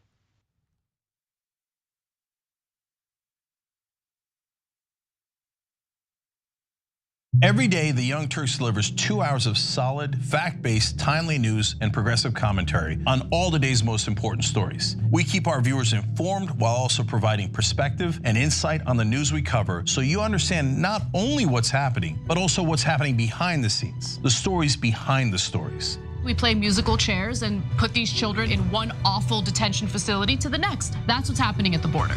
The things that got him banned, he's still spreading. So presumably, I think it's reasonable to say that if you allow him back on the website, he's going to do it again. Any legal voter that we deem not willing to vote for my side shouldn't vote because it'll replace me that's supposed to vote for my side. That's not how voting works. That's not how democracy works. And while many people following today's political news can get discouraged about the direction of the nation and the world, that's not us. At TYT, we're genuinely optimistic about the future, and with good reason. Today, wide majorities of Americans agree with our progressive stances on issues ranging from healthcare and education to climate, immigration, and wages. The rising generation of young people people are also overwhelmingly progressive in their political beliefs and policy objectives. And they're increasingly flexing their muscle as voters and activists to demand change from our elected officials. The traditional mainstream media is mostly AWOL. They, along with the government and many other cherished institutions, have been captured by corporate interests. Audiences sense that they're not getting the whole story or even the truth from once trusted outlets, whether broadcasting cable TV news networks or national newspapers and magazines. The antidote is the Young Turks. Unlike mainstream corporate outlets, we're not beholden to corporate advertisers, to defense contractors, to Wall Street, or to Big Pharma, and we don't carry water for the Republican or Democratic parties. So watch us Monday through Friday at 6 p.m. Eastern, 3 p.m. Pacific, and join the thousands of progressives around the globe who tune in every day for TYT's unmatched, award-winning content and see what it's like to experience a news organization that only answers to you. I don't care if you're Christian. In fact, I will fight for you to have your religious liberty and practice your Christianity. I believe in that. I don't believe in Christianity, which means that you do not get to dictate the way I live my life based on your religion. I don't care what the Bible says. You have every right in the world. All those women who identify with your religion have every right in the world to not get an abortion, to not take birth control, but they do not have the right to dictate my life and what I decide to do with my body. I don't care about your goddamn religion. I'm so tired of having nonstop conversations about what the Bible says. You live your life in the way that you interpret the Bible. Again, I don't care, but you don't get to take the Bible and tell me, well, the Bible says this in this chapter, in this verse. I don't care. I don't care, I don't believe in it, and I have the right, based on our Constitution, to not believe in it.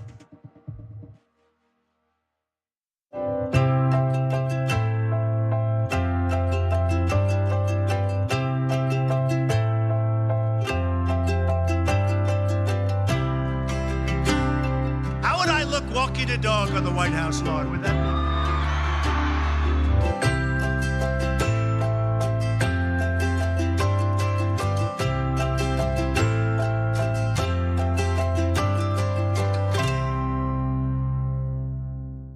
Everything that we've accomplished over the years is because of our members who've allowed us to remain independent of corporate interests and reach 20 million followers. Now is the time to bring as many people into the progressive movement as possible. We're inviting you to be the change and help bring a community-powered progressive change machine to life. Details are at tyt.com/change. If you're a member, thank you. We need you to remain so. If you're one of the thousands of viewers out there who's not a member yet, the time has come for you to join now. We need you more than ever. tyt.com/change.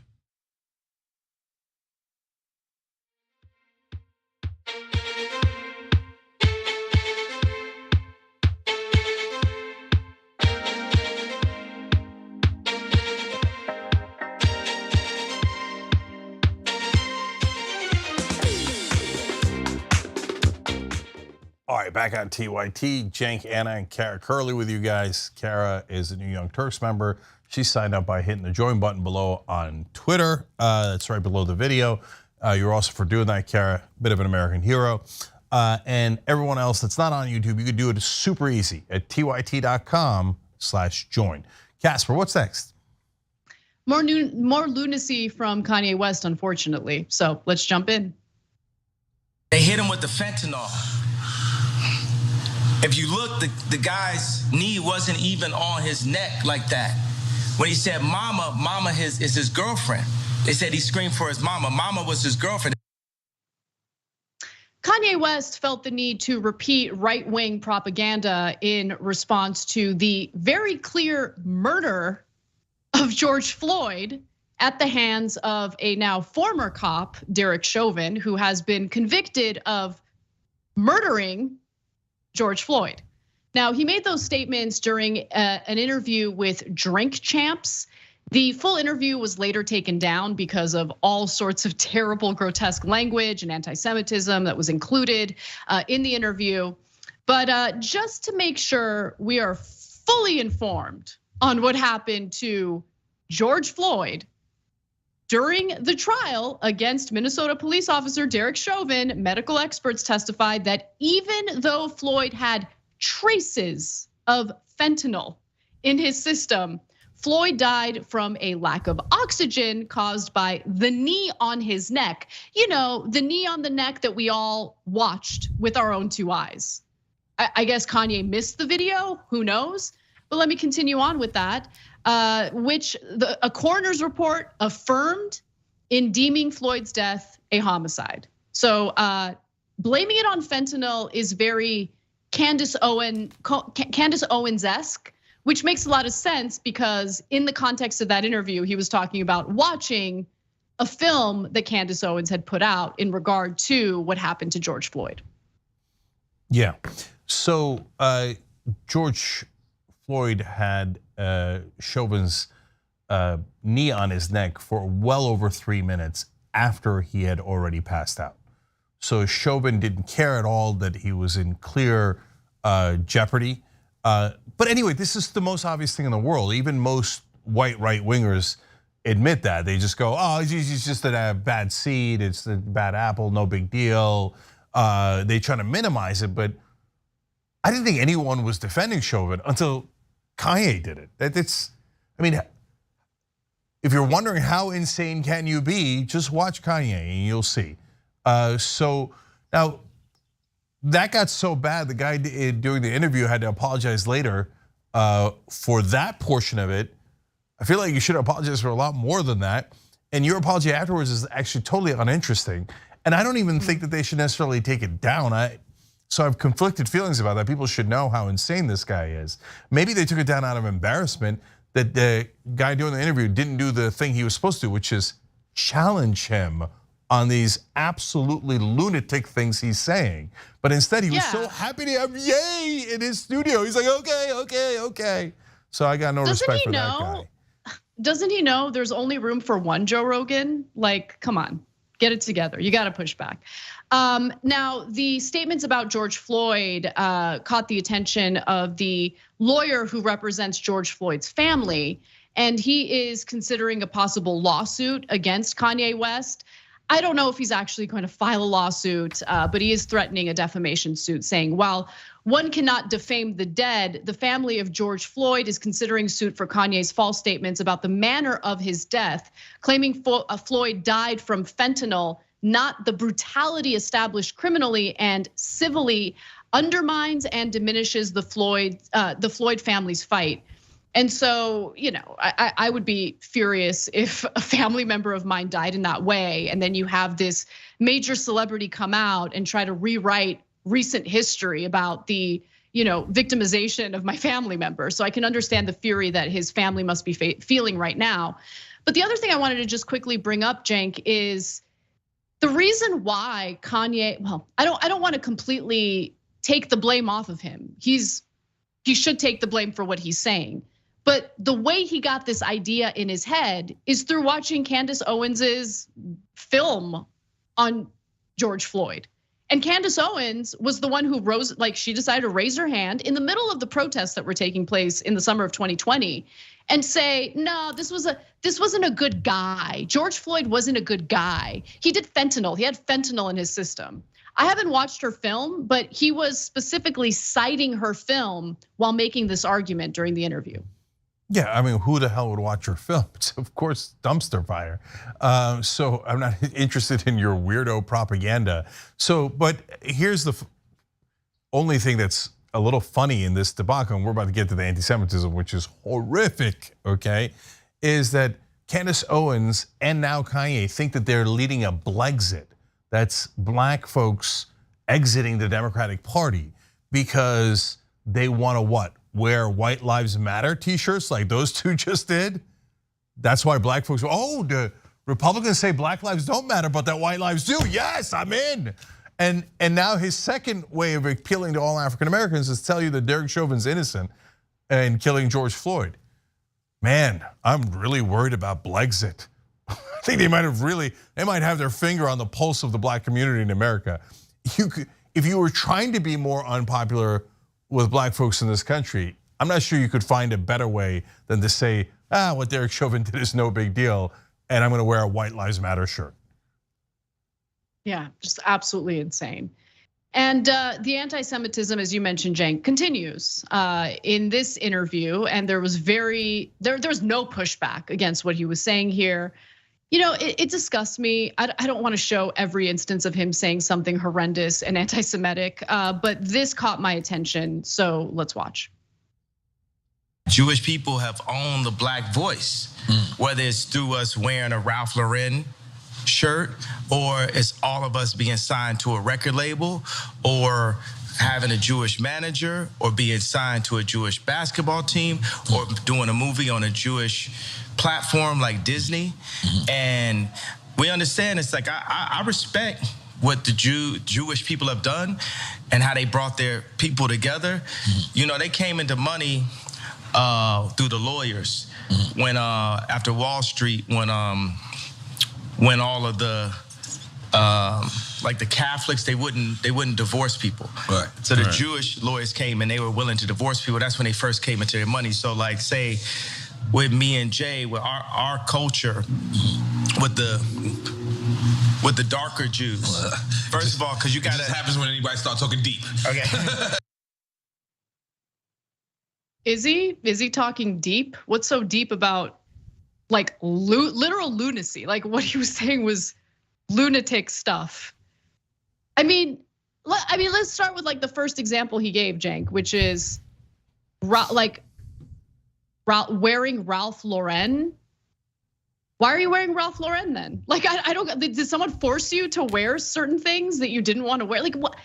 It's insane. Everything he's saying is insane and super dangerous, right? Because while one might try to give him a pass, and I certainly don't, one might give him a pass because he has mental health issues, right? Bipolar disorder, is clearly not taking his meds. Fact of the matter is, we know what happens when someone comes out and says statements like this. You then have this long line of other public figures who sanitize it and normalize it and make it and defend him basically and make it seem like, no, this is totally okay. And it creates this culture of anti-Semitic rhetoric. We know that we've been dealing with hate crimes in this country directed toward all sorts of people, but certainly toward Jewish communities as well. It's just sick. All of it is sick. And the fact that there was no pushback against that insane rant, really, it's demoralizing. Yeah, so of course everything he said there was completely wrong. And we even left one thing out that I'm gonna tell you guys about in a second. But to Anna's point first, you know, there's tons and tons of business managers that aren't Jewish. So if you signed up with someone who was Jewish and he was helping you, now of course you're saying, oh, look at that, I had a Jewish business manager. Who made you sign with him? And he's probably gotta be thinking, well, that's the last time I tried to help anybody, okay? And then what's that Jewish basketball team? Are there basketball teams that declare their religion? I wasn't aware of that. Oh, he's going to the Phoenix Suns. That's a Buddhist basketball team. Okay, and then he says like Disney's Jewish, as if it's like an obvious fact. First of all, Disney is a company. Companies aren't people. They're not Jewish or Muslim or Christian or anything. Saying, well, Walt Disney, it makes it sound like, oh, well, at least Walt Disney's Jewish. Walt Disney isn't Jewish. He just made it up. He just made it up. He's a crazy man. Even worse, there's anti-Semitism in the history of Disney, like severe anti-Semitism. Like, yeah. I mean, here's one way we know that he wasn't Jewish. He was anti-Semitic. Okay, actually, Kanye would have probably liked the original Walt Disney. Anyway, upsides and downsides to historical figures, but that, I mean, but there is no world in which Disney is Jewish. Okay, and then later he's talking about, oh yeah, the Jewish business secrets. And then the idiot who was interviewing him is like, the one who said he was going deep, man. Was he? Was like, oh yeah, like real estate and stuff. And he's like, yeah. Anna, my dad worked in commercial real estate and so did yours. I didn't know that they were both Jewish. That's news to us. Okay. Yeah. And how did your Armenian dad find out the Jewish business secrets?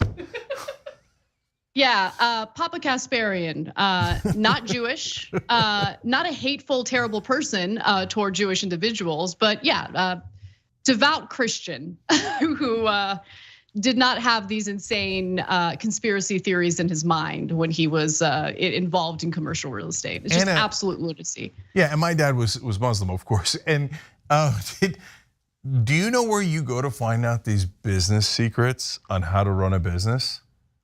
It's called business school. That's where you go to business school. They teach you accounting, etc. Right? So, but these guys live in an alternate reality, and it's a dangerous one, where only the Jews run everything, and they run the media, the banks, etc. And all the nonsense story about, they first got it for their wealth from being divorce lawyers. What are you talking about? Okay, so which, by the way, that's not true. But if it were true, pretty lit. I mean, the number one problem in all this anti-Semitism and all this bigotry and all this insanity is they, right? So, for example, one of my friends, one of the founders here, if you will, Dave Kohler, right? His parents are both physics professors. They didn't get their money from special business secrets or being divorce attorneys or any of that. They got it from physics, such as it is, right?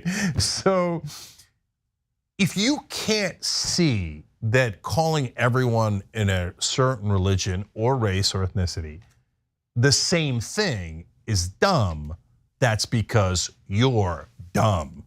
So bigotry isn't just hateful, it's also incredibly stupid. So none of that, what Kanye said, is true. And what I'm afraid of is, of course, putting the kidding aside now, he's opening the anti-Semitic closet. It was the last one left of all the different hateful closets. He's opening it, and then Jason Whitlock, another right-wing idiot, jumped right in, and then said even about Rashad Ritchie, one of our hosts, the host of Indisputable, great host, how much silver are they paying you about us? Now, never mind that I'm not Jewish, I'm Muslim, and then people say, but Cenk, you're atheist. Correct, but for right-wingers, they don't care about that. They're like, what was he born? Muslim, hate him, right? So, but how much silver are they paying you is a direct, over-the-top anti-Semitic reference. Right? So now he's walking through that closet, and then Trump today, which is a story we'll get to later. And now he's back to openly making anti-Semitic comments. So, oh boy, here we go.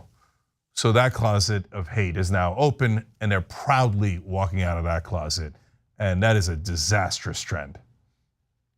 Yeah, I want to actually reset for this final video because it's not related to anti-Semitism, but he's regurgitating an insane right-wing talking point when it comes to reproductive rights that I want to push back on pretty aggressively. So let's talk about it. So during Kanye West's interview with a podcast over the weekend, he not only regurgitated all sorts of right-wing talking points on anti-Semitism and George Floyd. He also decided to weigh in on the topic of reproductive rights and abortion. And this is something that I've heard repeated by right-wingers over and over again. So let's watch that and I'll discuss. Put out my White Lives Matter tee. The White Lives Matter tee don't say nothing. It don't say DEF CON or nothing on it, right? I'm like, put it out. And he's telling me like, yo, I want you to visit the Holocaust Museum. And I was like, yo, I want you to visit Planned Parenthood. That's our Holocaust Museum. Women, regardless of what their background is, regardless of what their race is, regardless of where they are in life, should have complete control over their bodies. They should have complete control over their bodies when we're dealing with either an embryo, a zygote, a fetus that is clearly not viable outside the womb. Equating a woman, including Black women, making a decision about their reproductive issues, about whether or not they're ready to be children, ready to have children and be parents. Equating that to the Holocaust is literally insane. Just absolutely the most dishonest, disgusting argument anyone can make, okay? The Holocaust slaughtered millions of people. They didn't have a choice about whether or not they went into concentration camps. They didn't have a choice about whether or not they were gonna die in gas chambers. They were forced to their death. In this case, when we're talking about reproductive rights, it's women exercising autonomy and agency over their own bodies. That's what it's about. It's about economic freedom. It's about making decisions about your own body.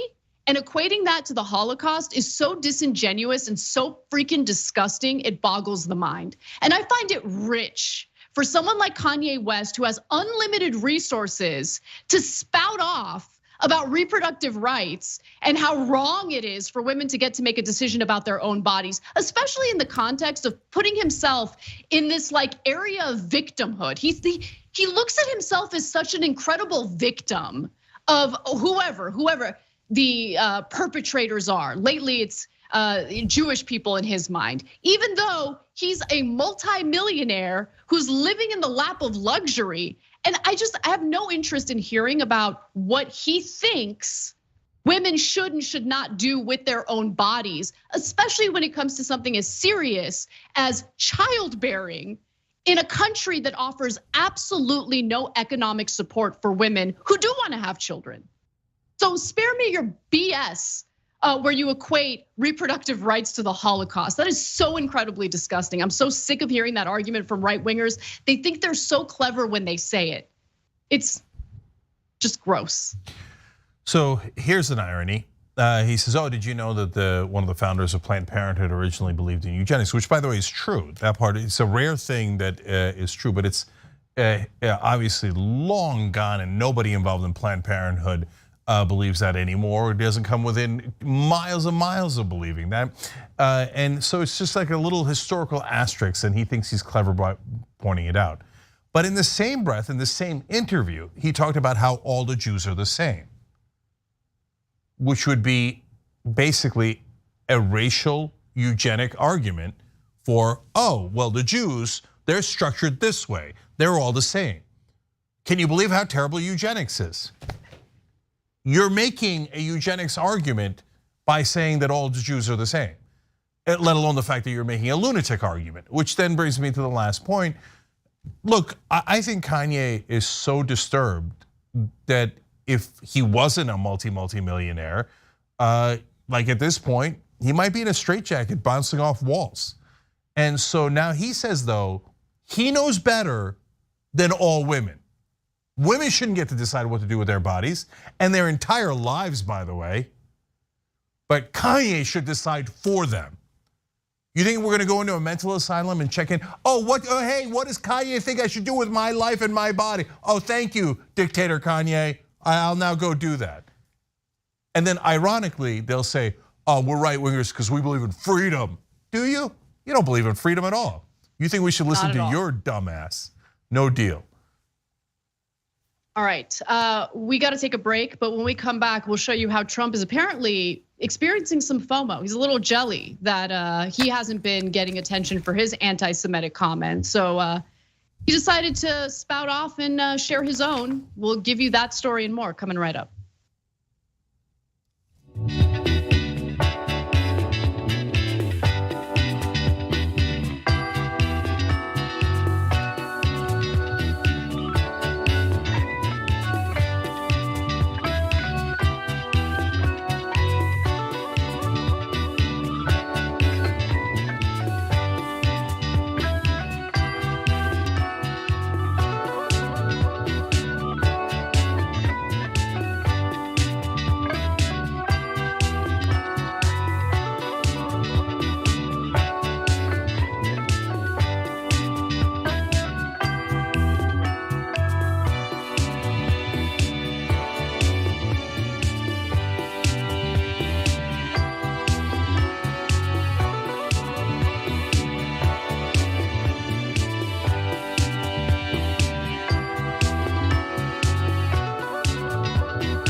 Back on TYT. So first of all, we're trying to do some good in the world, and we're actually halfway there in this particular project. Jackson, Mississippi has a huge water problem. And now, by the way, the city is charging them for the dirty water that they're giving them that's useless. So what we're trying to do is, city says, oh yeah, we got the water problem fixed. A lot of people say that's not true. So we're trying to send testing kits to make sure people can know whether they could rely on the water or not. So go to tyt.com/relief. We're almost there, $3, $5, $10, whatever you can do. We're trying to help someone we don't know. So it's in Jackson, Mississippi, and they desperately need the water. If you can help out, that would be great. Now, back to the more mundane stuff. Although this is fun, food for thought trivia, continuing this time around. We're gonna do, as usual, listen to the live show. And on Friday's bonus episode for the members, I'm gonna give you the trivia question. The first 100 people that answer correctly will get a $100 Blue Apron gift card. It's a true gift card. That means you don't have to put your credit card information in. That's an actual $100 in free food. So we're doing that for our members. It's a great, great deal for the members. So if you can, there's an excellent time to sign up. tyt.com/join, or if you're on YouTube, it's pretty easy to just click that join button below. All right, now I'm gonna go to Twitch. Ryan himself wrote in, just found out I won one of the gift cards from Friday, and many exclamation points, because it's kind of cool. It's kind of awesome. You get a free $100 worth of food.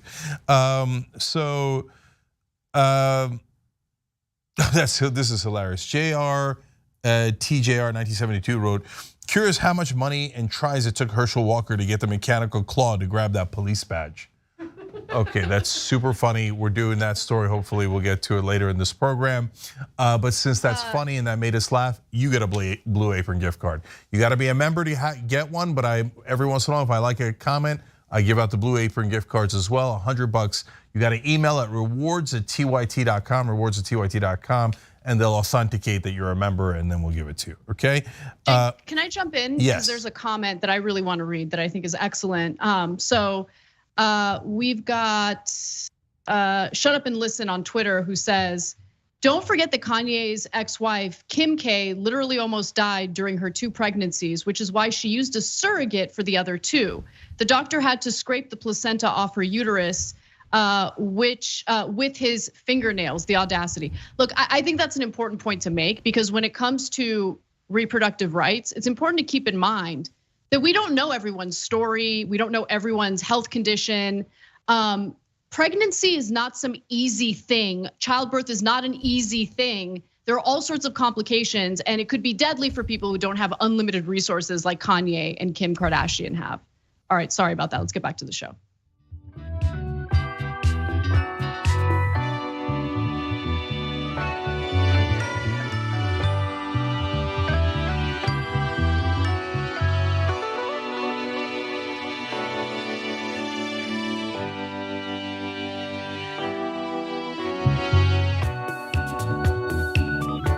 All right, back on TYT, Cenk and Anna with you guys. Also, Brad Delmore. Brad just became a member, became an American hero too. You guys membership allow us to do this show and get the truth out there for people, past corporate media and past right-wing media. You guys are awesome for doing that.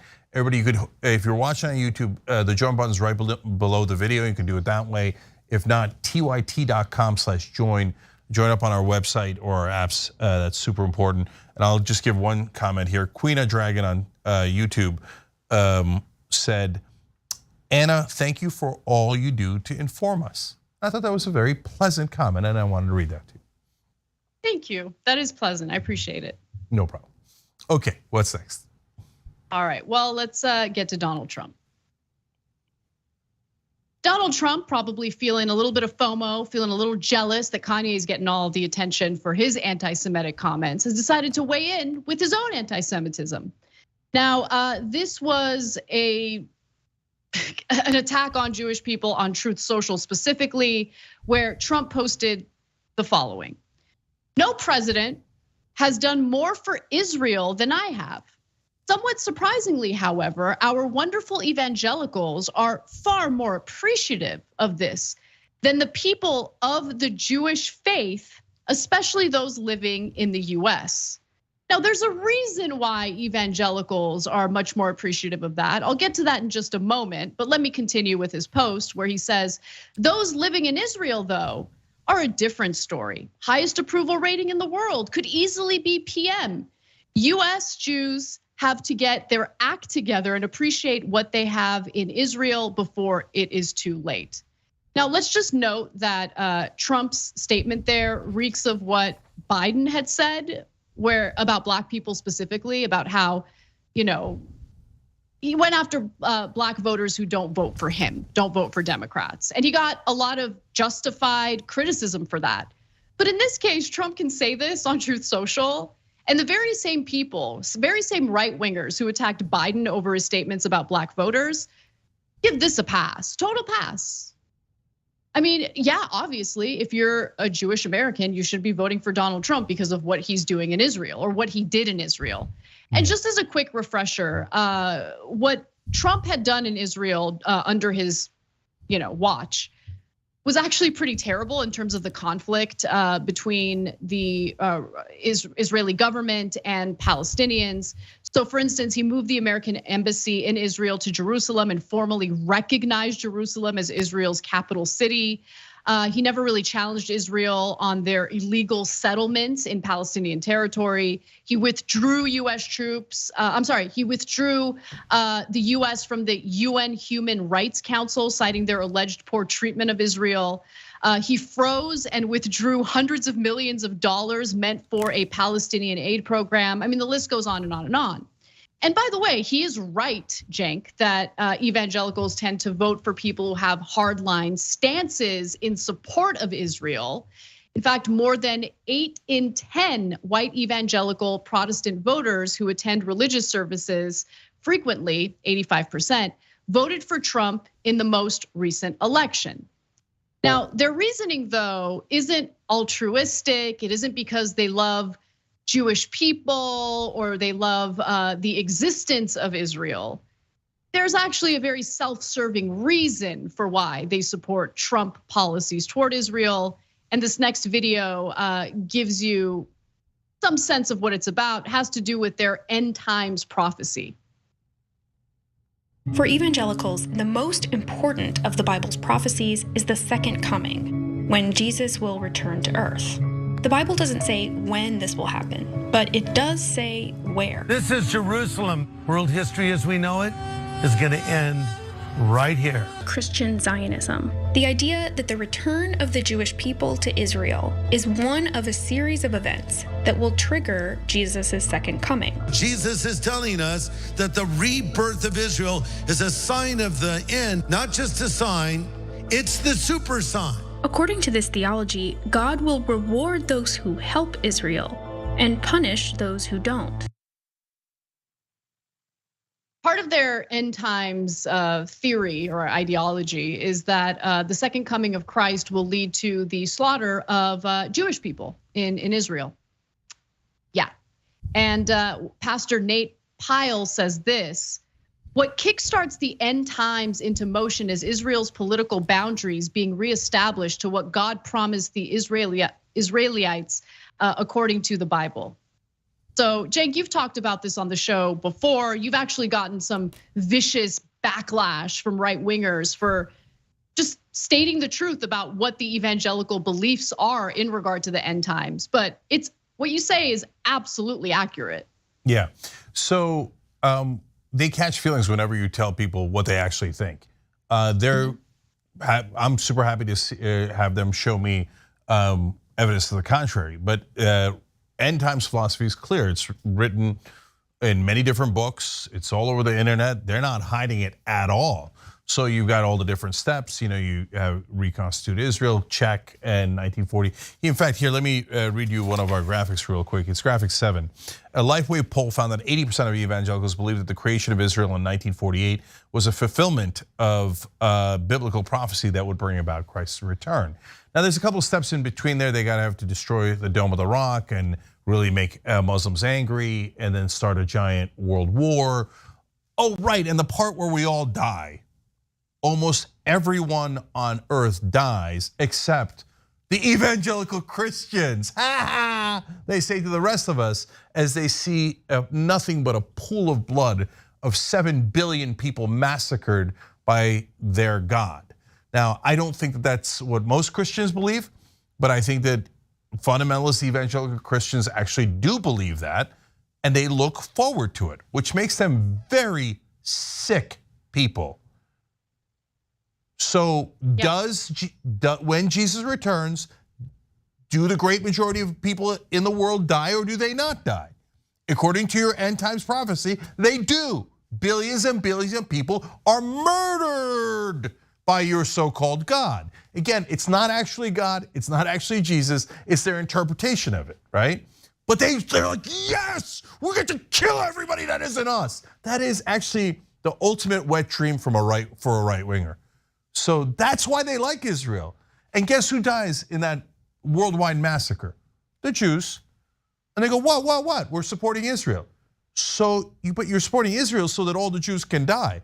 They're like, no, some of them convert. A tiny, tiny amount convert to Christianity right before the end. And then the rest of them are massacred. Millions and millions of Jews are slaughtered. We celebrate that. Why don't you think, we look at our Judeo-Christian heritage? No, it's not. It's just no one is willing to be honest about it in national media because they're like, oh no, that would get my ratings. Oh, I can't ever criticize evangelical Christians. Okay, well, we can, and we can tell you the actual truth about them. So 75% of Jews in America vote for the Democratic Party. So it obviously varies by election, but it is consistently in that ballpark, okay? And in fact, Trump talks about it too. And it really, really bothers him. So in that quote that we're telling you about today, he said, US Jews have to get their act together and appreciate what they have in Israel. He doesn't care about that. He thinks they should appreciate what they have in me. Look at all these things that I did for Israel.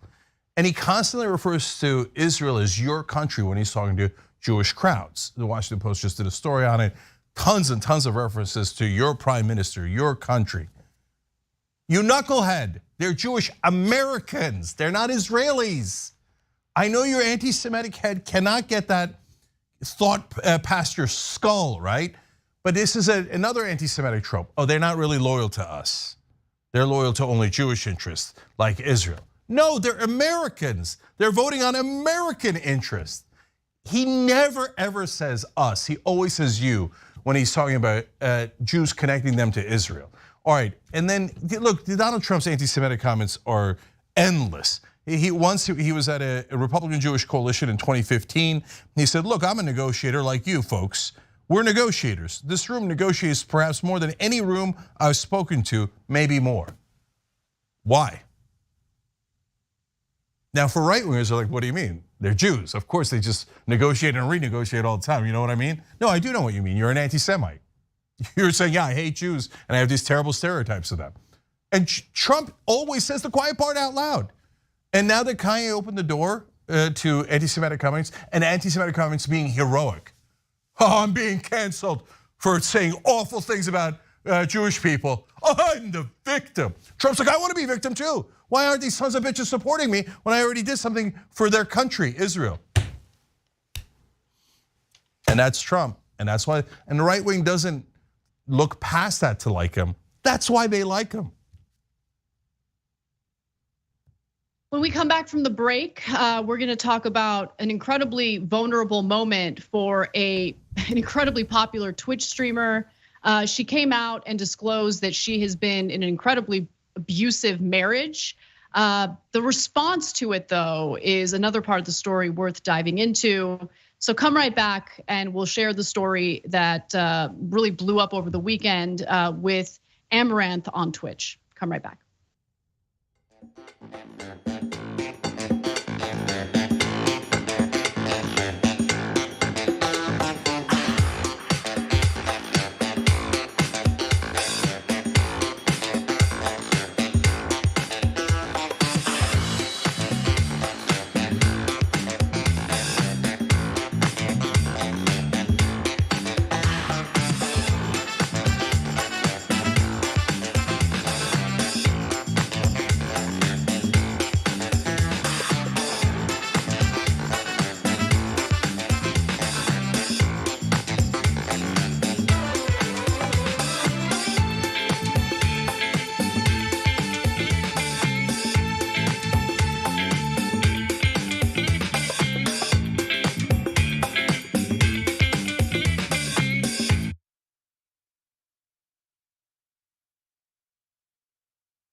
right, we got 2 more shows today. Well, actually, we have a number of shows today. We got the bonus episode for the members.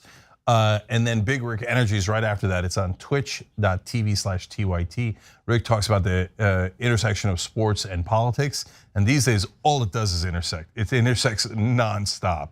And by the way, Jason Whitlock not only went after Rashad Ritchie, but he also went after Rick too. And Rick can fight back, of course, on Big Rick Energy. So check that out tonight. And then later at 7 o'clock Eastern, wherever you watch Young Turks, you can get Old School. And today is Old School. Me, Ben Mankiewicz, and Mark Thompson. So that's at 10 o'clock Eastern. Watch it live here. And of course, the second episode of Old School is just for members. So tyt.com/join to become a member. Speaking of which, let's go to this member right here. Post-traumatic South disorder. Already funny, wrote in, evangelically raised, and I can tell you that they can't wait for end times so they can gloat. Seriously, they can't wait to the end of the world to say, I told you so. Well, the good news is it's never gonna come. So when we both don't exist at all, I could tell them in the abyss, told you so. Anyways, but thank you for bringing that perspective. For a different perspective that helps us understand things better, Blue Apron gift card. Ooh, $100 Blue Apron gift card, thank you. We appreciate it. Email rewards@tyt.com to get that. And we already know you're a member, so that makes it easier, but they'll confirm with you guys. Mickey C. the Silver Haired Dragon makes a good point. Only 3% of Planned Parenthood services abortion. They offer dozens of other health services at a low cost. Close their clinics and millions of poor and middle class women will suffer because they can't afford health checks, pap tests, breast exams, etc., including, by the way, tons and tons of African American women. But does Kanye West care about that? Of course not. He's trying to figure out how to make money off of garbage bags. So now let's go to Twitch a little bit more. I'm almost out of time. Esplis 2020 said, currently on a 20-month streak. Love you, Anna and Jenk. Tier L94 says 10 months being sane with the TYT family. Melanie D44 made a good point. Woke actually was a term black people came up with to get their community to wake up and take off those rose-colored glasses to rally and become more politically informed so they can start fighting. And for those who are waking up to truth about our history and what's going on in the world, being connected and affected.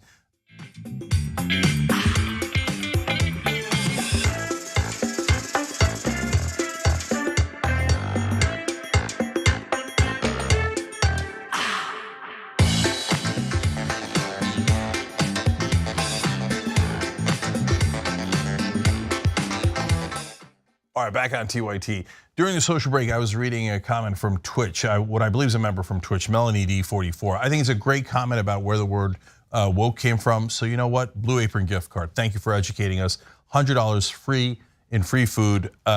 Just email at rewards@tyt.com where we'll verify that you're a member. So we're giving $100 to our members left and right, thanks to Blue Apron. All right, Anna, what's next?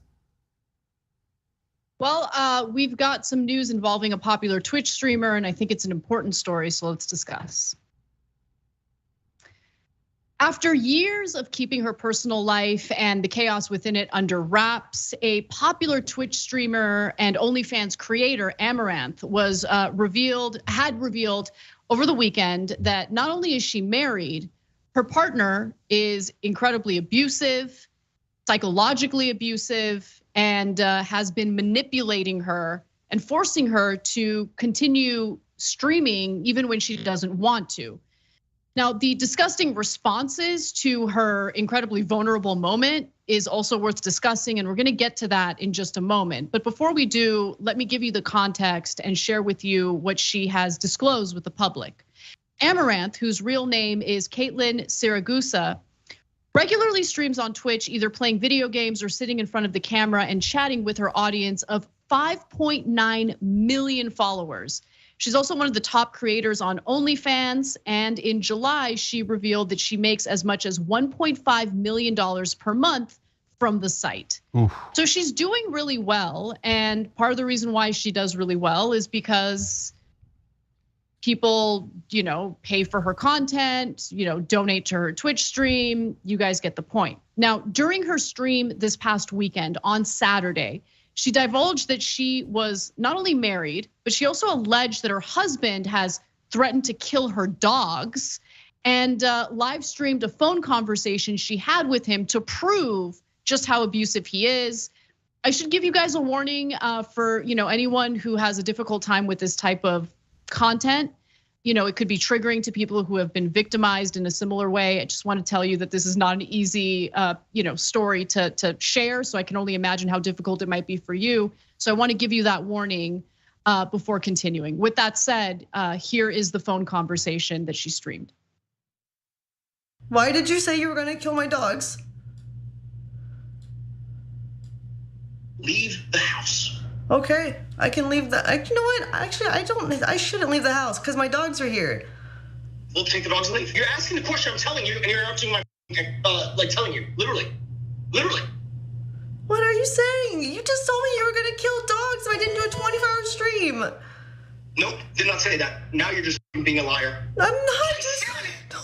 I said I'm going to tell you what I said in terms of the earlier. You're saying you did not say that. I tried to tell you what I heard from you, and you called me a liar.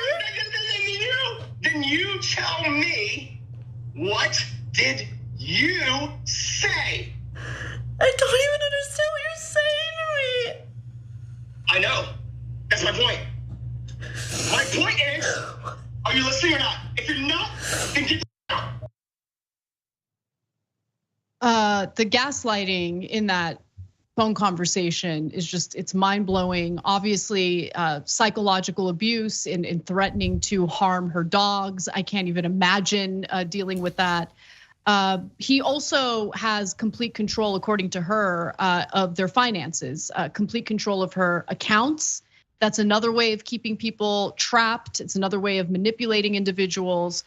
What I found pretty interesting about this was that he did not want her to disclose the fact that she's married. He wanted her to keep it a secret because he wanted her to continue making the money that she makes on Twitch. He would force her to stream for hours and hours on end. He had tried to force her to do a 24-hour stream against her will. And for those of you who haven't experienced this kind of psychological abuse, it's just really important to understand like the amount of control he had over her finances, all of that.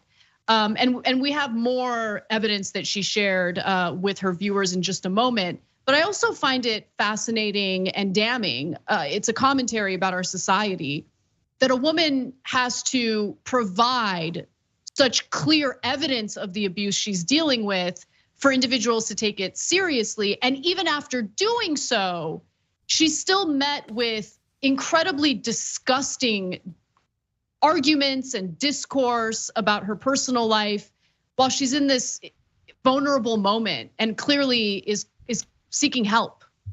So Cenk, I wanted you to jump in. Yeah, so that was a little bit triggering, not for anything that's happened at home for me. I'm lucky in that count, but I've seen a lot of people talk like that, and that's exactly how gaslighters talk. So I don't know the specifics. So the threatening to dogs was not on that particular portion of the tape. So I'm not talking about that. I'm just talking about the way that he spoke in that loud voice at the end when he was like, "You tell me, what did you say?" Right? It's gaslighting 101, and he says, "Are you listening?" They always try to browbeat you with, "I'm obviously right, you're obviously wrong, so I'm going to lecture you." Okay, it creates like, look, in some ways it's emotional torture, right? Psychological torture. Now, don't get me wrong, I'm not holding anybody that in a court of law. I'm not saying, okay, he's got to go to jail because of the way that he talked to her or anything. No, I'm not saying that. But does it deeply depress and harm the people that are at the receiving end of that? Definitely. And so, I don't know, man, just hearing it, I just couldn't, it bothered me massively. So please, if you're in one of those relationships, in any shape or form, get out while you still can. I want to go to the next video where she discusses just, obviously she makes a lot of money. That's self-reported, 1.5 million a month. But he has control of all of her financial accounts, and that's another form of, keeping her trapped and manipulating her. So let's take a look at the next clip. The therapist even told him that it's a form of like psychological abuse, and that I'm basically living in a fancy prison. And then he was changed for a bit, and then the hot tub meta arose, and he was like, "Oh, this is an opportunity," and then he turned into an ass again when I agreed to commit to the grind because it was a good financial opportunity for us. I'm gonna leave you with 1 million, and I'm gonna take the rest because I worked harder than you. It's like, and if you don't agree, then I'm gonna burn it all in court. I'm gonna put it all in crypto. Blah. Just always threats, always threats. All the accounts are like two-factor under his number, and he has all like the login information of things. It's like keeps you there with the fear and the threats. And you fear that he's gonna do something to your animals, and then he's nice again and says everything's gonna be okay. So I want to emphasize something she said, because this is how he controls all the accounts. He set up the accounts to where there's a two-factor authentication. And if you try to change the password, well, he would be notified, right? Like he has complete and utter control of all of those accounts. And so that kind of manipulation, that kind of control, again, it's all about keeping her trapped. And look, I don't think I'm going too far in saying it, so I'm just gonna say it. This is what, for lack of a better word, Johns or pimps do, right? Where they make money off of exploiting women, and they're abusive toward the women that they're exploiting to make money off of. I mean, how is this really any different? And what is particularly gross about the way we still, in this incredibly puritanical society, think about the way we think about women, the way we think about women who do things like, have accounts or whatever on OnlyFans. It's almost as if like they're considered throwaways. Like, well, you've objectified yourself this way, so why are you surprised that you would be treated poorly? And no, we need to progress as a society to the point where we value people regardless of what they do for a living. And yes, sex work is work. People deserve protection. And I just feel like she's been abused in so many ways by this person that she's been married to. And the fact that he wanted her to hide the fact that they were married just so he could continue exploiting her to make money off of her is just unbelievable and gross. And what's also unbelievable and gross is the way that some people reacted to her. So she also shares some text messages of the abusive things that he has sent to her. We don't have enough time to get into all of those details, but she provided a lot of evidence. I actually want to move on to some of the gross reaction that she has received. A lot of streamers came out defending her, supporting her, showing her love, and that makes me feel really good to know that there are good people out there who are, trying to provide the support that she needs right now. Then there are other idiots like this guy, Keemstar, who tweeted this. It's since been deleted, but he wrote this. Clearly husband is abusing. She showed the text. Just kind of going back to how far women have to go to provide the evidence before anyone takes their accusation seriously. Then he continues with but Amaranth herself has scammed so many guys online claiming she was single for years. These Twitch streamers don't care about their viewers. By the way, he's a Twitch streamer. They all just use you and your low IQs to fill their pockets. Okay. Just as a woman, I'm gonna state this, and this is a message to everyone online in regard to content creators, but especially female content creators. We owe you nothing. You're not entitled to any part of our lives, okay? If you pay for extra exclusive content, whatever, that doesn't mean you own us. That doesn't mean we're gonna ever sleep with you. It doesn't mean we're gonna even respond to your messages. You are not entitled to us. Okay, I mean, I have experienced it firsthand with like, especially dudes feeling super entitled to like your time, to your responses, to their messages and all of that. I can't imagine how difficult it is for Amaranth, and especially women who, make some money through sex work, right? You're not entitled to anything other than the clear content that you are paying for. That's it. Yeah. That's it. So just quick advice, Amaranth. Lawyer up instantly. Two-factor authorization works both ways. So you can't access your money, but neither can he. You get a lawyer instantly. Make sure that he cannot touch that money because he'll take it all. Don't be nuts, okay? So make sure that he cannot take the money, and then you got to go to court. There's no way around it, okay? What's the sign? Oh, I'll give you $1 million, I'll keep the rest. Yeah, no deal, okay? I did all the hard work. Did you? Because it doesn't look like it. And if you made a $1.5 million a month, make sure you protect that money. Keep it real. And then the guys who judge, right, are almost always the guys who partake, right? So they'll watch the pictures or the videos and they'll love it, and then they'll turn around and judge the woman. It's that kind of hypocrisy drives me nuts. I cannot stand it. It's nails on a chalkboard. And then finally, to Anna's point on the sense of entitlement, there's tons of guys who are like super mad at her for lying about being single. Why? Were you going to date her? Like if she was single, like you were this close to getting her? Did you really think that? I'm stunned by that. I can't believe that. So like, do a lot of guys think, not most, there's no way it's most. Do a lot of guys think that way? Like, oh, I saw a hot girl, and whether it's in adult movies or a celebrity, and think like, oh yeah, I'm this close. Oh, she lied. Oh, she's married. Otherwise, I was about to get her. No, you weren't. Are you insane? No, I know. It is insane. But no, you would be shocked, Cenk. I'm sure that guys experience it, like male content creators experience it to some extent, but it's on a different level with women. And the rage that so I'm just talking from personal experience. I've had so many people get so angry with me because I don't respond to their messages. I'm flooded with messages all day long. I can't even keep up with like work-related emails I'm supposed to respond to day of. So like, no one is entitled to my time unless you're paying me and I work for you, right? In that case, there's a transactional relationship there. In the case of the show we do, if you're a fan and I've communicated with you before and I'm supported, like I'm grateful for your support, great.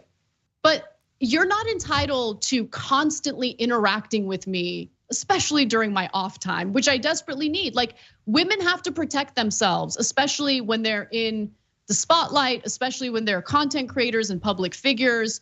We don't owe you anything other than the content that you're paying for, period. Okay, so we've got a bonus episode now for the members, and I wanna make sure that you guys check that out because there's a really interesting story about Herschel Walker in there and his clownish behavior. So tyt.com/join. If you're watching on YouTube, it's super easy. You hit the join button below. And I want to thank a bunch of YouTube members that just signed up while we're doing this story. Ryan Shop, 1976, Sarah Grant, Nat, and Nat A. And I want to thank Caleb Gutierrez, who's a YouTube member who wrote in, hey, Cenk and Anna, I have my Blue Apron order coming in tomorrow. This is my second win since the first time you gave out gift cards. Thank you, TYT. My membership has paid itself over too strong.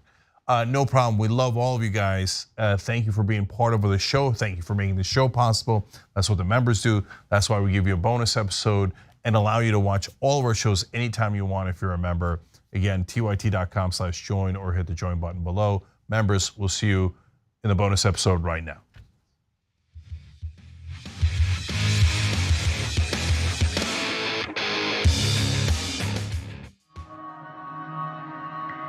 The concept of the Young Turks means the audience, they are the Young Turks. They are the go-getters. They are the ones making the emphatic change happen in their local community. The reality is that we've always, young and the not so young, we've always cared about news. But when you do not see the messengers of the news look like you, when they do not share your experiences, exposures, and environment, and there's a disconnect between you and the news. I lecture in mass communications. One thing I tell all of my students, there is no such thing as non-biased news.